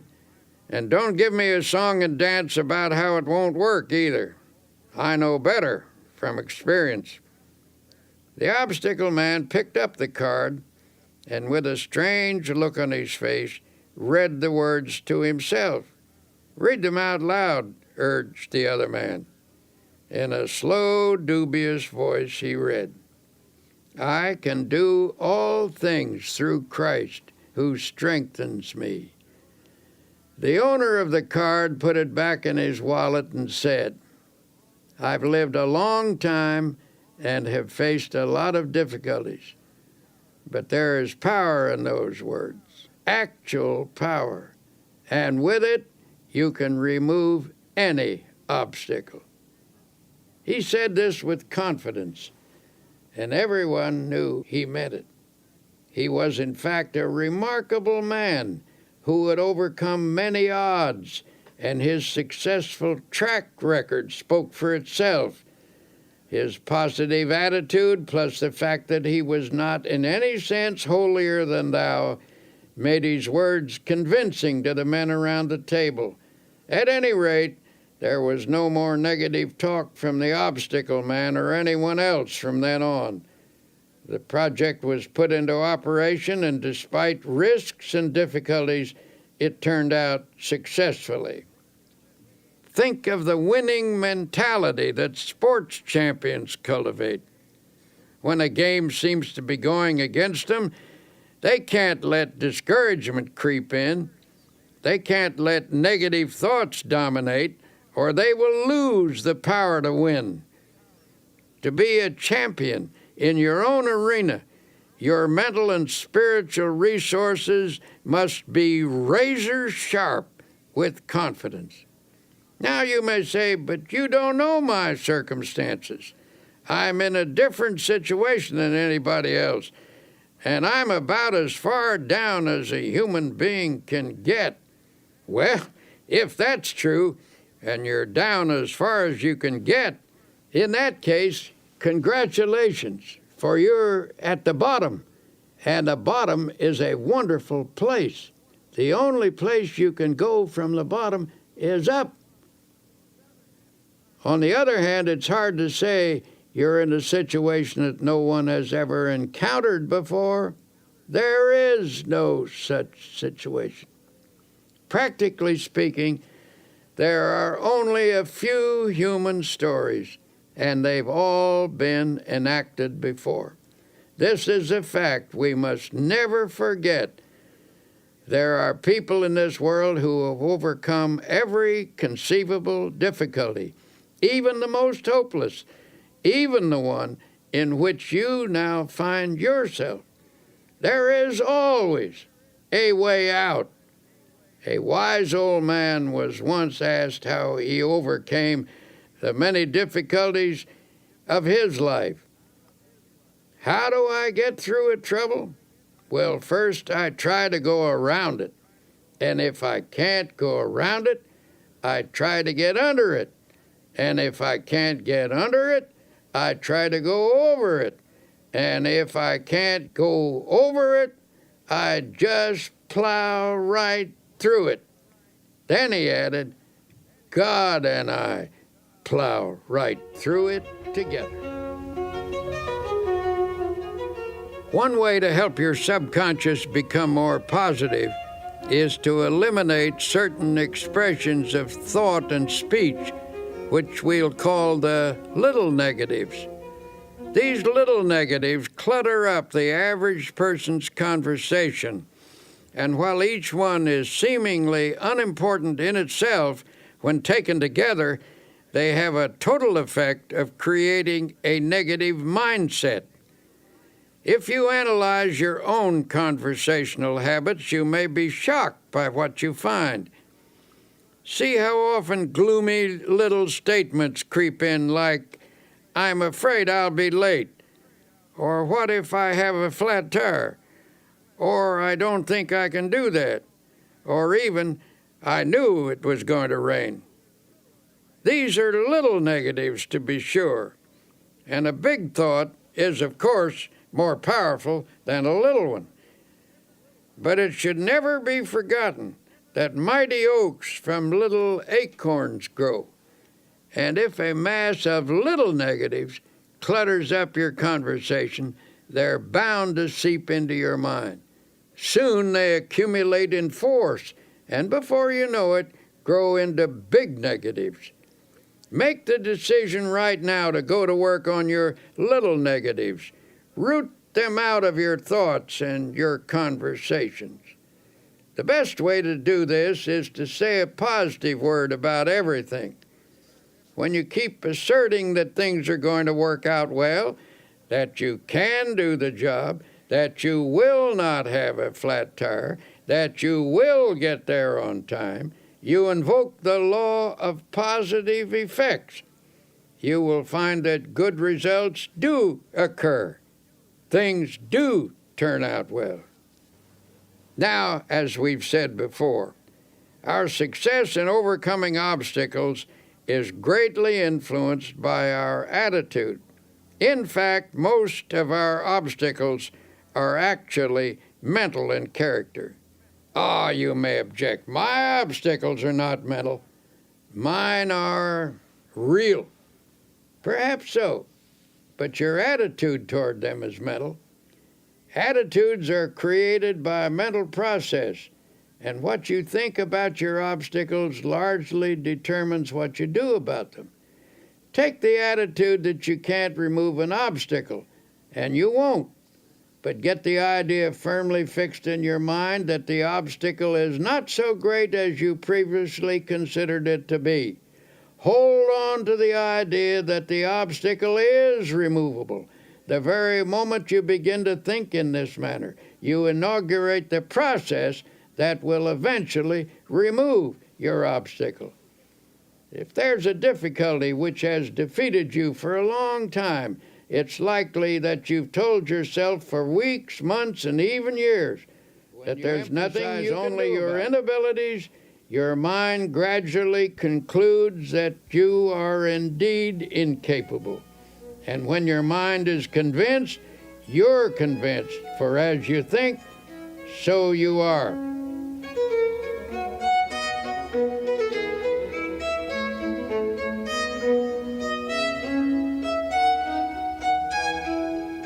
Armed with a new attitude, now take another look at that obstacle that's been bothering you. You will find that it isn't so formidable as you thought. Say to yourself, the rough is only mental. I think victory, I get victory. Remember that formula. Write it on a piece of paper, put it in your wallet, stick it over the kitchen sink, put it on your dressing table and on your desk. Keep looking at it until its truth permeates your whole mental attitude, until it becomes a positive obsession. I can do all things through Christ who strengthens me.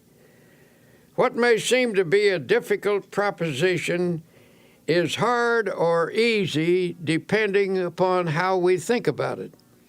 Some of America's greatest thinkers tackled this question of attitude, and each came to the same conclusion. Ralph Waldo Emerson believed that the human personality can be touched with divine power, and through this channel, greatness is released. William James pointed out that the most important factor in any undertaking is one's belief about it. And Henry David Thoreau told us that the secret of achievement is to hold a picture of a successful outcome in mind. I've frequently received letters from people who discovered just how practical the I don't believe in defeat approach can be. One man wrote to relate his father's story. My father was a traveling salesman, the letter began. Every year he changed the line of goods he would sell and tell my mother that this was the last change. He always said that next year our problems would be over and we would be on Easy Street. But Easy Street never happened, and my father was always tense, always afraid of himself, always whistling in the dark. Then one day a fellow salesman gave Father a copy of a little 3-sentence prayer. He was told to repeat it just before calling on a customer. Father tried it, and the results were almost miraculous. He sold 85% of all the calls he made the first week, and every week after that, the results were wonderful. Some weeks his percentage ran as high as 95, and Father had 16 weeks in which he sold every customer he called on. Father gave this prayer to several other salesmen, and in each case, it brought astounding results. Here is the prayer. I believe I am always divinely guided. I believe I will always take the right turn in the road. I believe God will always make a way where there is no way. Obstacles exist, all right, but even if we don't dream them up, most of the time they're not really as difficult as they seem. It's your attitude that counts. Your attitude which gives obstacles their power or lack of power. To the degree that your attitude shifts from negative to positive, the ability to master your problems will come. You must believe that Almighty God has instilled in you the power to lift yourself out of the rough by keeping your eye firmly fixed on the source of your power. Affirm to yourself that through this power you can do anything you have to do. Believe that this power is taking the tension out of you, that His power is flowing through you. Believe this, and a sense of victory One simple exercise to come. practice. say out loud, "I don't believe in defeat. I don't believe in defeat." Continue to affirm that day and night until the idea completely dominates your subconscious. Eventually, you'll discover that the shortest path between you and your goal is a direct one, despite any obstacle in your way.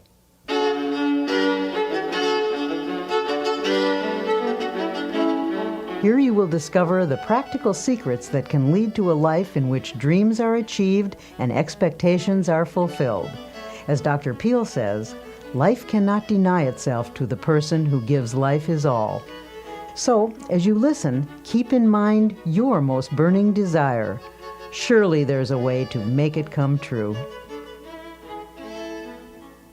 Have you been trained to believe? Are you convinced that you can successfully complete any task you set for yourself? Or are you a doubting Thomas? Do you shrink from even hoping for the things that you would love to accomplish? When you begin something, what do you really expect to happen? If you haven't been doing too well at achieving your goals, perhaps it's time to examine your expectations. It was William James who said, "Our belief at the beginning of a doubtful undertaking is the one thing that ensures the successful outcome of the venture." Rule number 1, when there's something you want, learn to believe. The Bible teaches a technique for obtaining spiritual power, a method which emphasizes how a person can make something of himself. When released, this power can provide one of the greatest forces in human nature: belief, positive thinking, faith in God, faith in other people, faith in yourself, faith in life. This is the essence of the technique. If thou canst believe, it says, all things are possible to him that believeth. If you have faith, nothing shall be impossible unto you. According to your faith, be it unto you. Believe, believe, believe. So it drives home the truth that faith moves mountains. For those who are serious about getting the best out of life, I will once again suggest that you read the New Testament. Notice the number of times it refers to faith. Select a dozen of the strongest statements about faith, the ones you like the best, then memorize each one. Let these faith concepts drop into your conscious mind. Say them over and over again, especially just before going to sleep at night. By a process of spiritual osmosis, they will sink from your conscious into your subconscious mind, and in time, they will restructure your basic thought pattern. Believe that you are experiencing this upthrust of force. You will be amazed at the lifting power you will receive. Naturally, in this process of achieving the best, it is important to know where you want to go in life. You can reach your goals and make your dreams come true only if you know what you want. Lots of people get nowhere simply because they don't know where they want to go. They have no clear-cut, precisely defined purpose.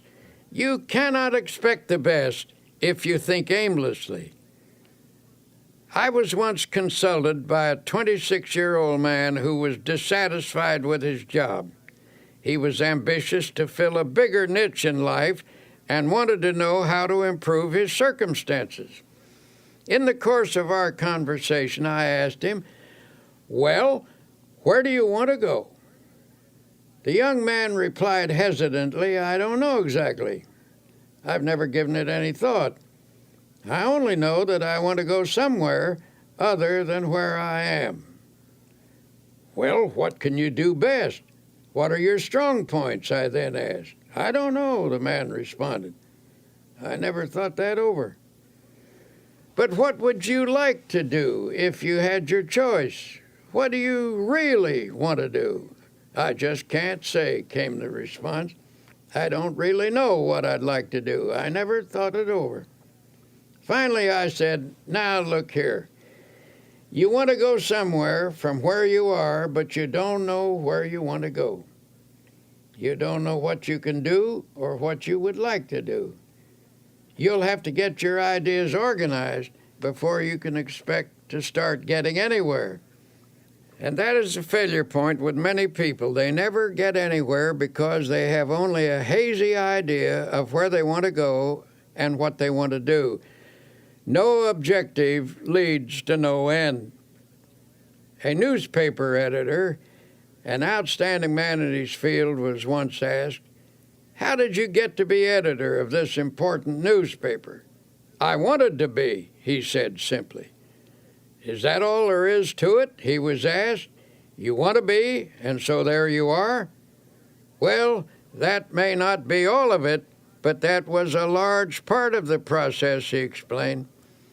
I believe that if you want to get somewhere in life, you must make a clear decision about what you want to accomplish. Be sure it is a sound objective, then photograph this goal on your mind and hold it there. Work hard, believe in it, and the thought will become so powerful it will tend to assure its own success. I've found that there's a deep tendency to become what your mind pictures, provided the objective is sound and you hold the mental picture strongly enough. Then the editor pulled a well-worn card from his wallet and said, "I repeat this quotation every day of my life. It has become my dominating thought." Here is what the card said. "A man who is self-reliant, positive, optimistic, and undertakes his work with the assurance of success magnetizes his condition. He draws to himself the creative powers of the universe." It is indeed a fact that the person who thinks with positive self-reliance and optimism does magnetize his condition, and this releases power to attain a goal. Over and over again, we've seen that what the mind profoundly expects, it tends to receive. Think about that. Perhaps this is because the thing that you expect is what you actually want. Unless you want something deeply enough to create a dynamic atmosphere of positive factors, your desire is likely to elude you. Is a great law to meditate upon. Faith, power, works wonders. Those 4 words are packed with dynamic and creative force. Hold them in your thoughts. Say them over and over again. Say them until your mind accepts them, until you believe them. Faith, power, works wonders. You can overcome any obstacle. You can achieve the most tremendous things by faith power. And how do you develop faith power? As I've said before, the answer is to saturate your mind with the great words of the Bible. Spend 1 hour a day reading the Bible and committing its great passages to memory. The change in you and in your experiences will be little short of miraculous. Just one section of the Bible will accomplish this for you. Chapter 11 of Mark contains one of the greatest formulas in the book. It's this: have faith in God. For verily I say unto you, that whosoever shall say unto this mountain, Be removed, and be thou cast into the sea, and shall not doubt in his heart, but shall believe that those things which he saith shall come to pass, he shall have whatsoever he saith. Now, why does this passage use the word heart? Because it means that you are not to allow doubt into your subconscious, into the inner essence of you. And this doubt is not the kind of superficial doubt which normal, intelligent questioning raises. Rather, we are instructed to avoid the deep, fundamental doubt that obstructs the flow of faith. Another interesting thing to note about this passage is that we are told, "Ye shall say to this mountain." The reason great things don't happen to some people is because they aren't specific enough in their application of faith power. In other words, don't address your efforts to the entire mountain range of all your difficulties. Attack one problem at a time. Be specific. If there's something you want, what is the best way to go about getting it? In the first place, ask yourself, should I want it? Test the question very honestly in prayer to be sure you should want it and whether you should have it. If you can answer that question in the affirmative, then ask God for it and don't be backward in asking Him. And if God, having more insight, believes that you shouldn't have it, you needn't worry, He won't give it to you. But if it is a right thing, ask Him for it specifically. And when you ask, do not allow doubt in your mind. These principles were suggested to one man who perpetually expected the worst in all aspects of his life. He took a negative attitude toward every project or problem he faced and expressed a vigorous disbelief in these principles. In fact, he offered to conduct a test to prove them wrong. Since he was an honest man, he tried them faithfully and even kept a scorecard. After 6 months, he reported that 85% of his problems had turned out satisfactorily. "I am now convinced," he said, "although I wouldn't have believed it possible. It seems to be true that if you expect the best, you are given some strange kind of power to create conditions that produce the desired results. From now on, I am changing my mental attitude and shall expect the best, not the worst.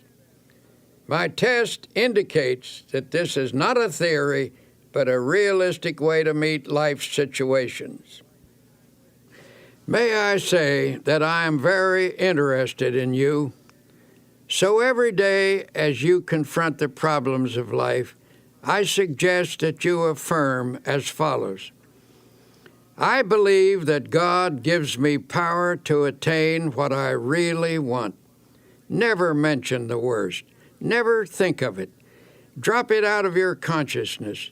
At least 10 times every day, repeat to yourself, I expect the best, and with God's help, will attain the best. If in the depths of your mind you visualize the best and employ the powers of faith and energy, you will get the best. If with all your heart, that is the secret. If with all your heart, that is to say, if you reach out creatively toward your heart's desire with your entire personality, your reach will not be in vain. So expect the best. Never think of the worst. Drop it out of your thoughts. Let there be no thought in your mind that the worst will happen, for whatever you take into your mind can grow there. So take in only the best. Nurture it. Concentrate on it. Emphasize it. Visualize it. Prayerize it. Surround it with faith. Expect the best at all times, and spiritually creative mind power, aided by God power, will produce the best. You have finished listening to these tapes. What have you heard? Simply a series of practical and workable techniques for living a successful life. You have heard a formula of belief and practice which should help you win victory over every defeat. Examples have been given here of people who have believed and who have applied the suggested techniques. But listening is not enough. Now please go back and practice each technique. They have been tested in the laboratory of spiritual and practical experience. When applied, they will work for you as they have worked for many. We may never meet in person, but through these tapes, I feel we have met. We are friends and partners, so believe and live successfully. Thank you, and best wishes always, Norman Vincent Peale.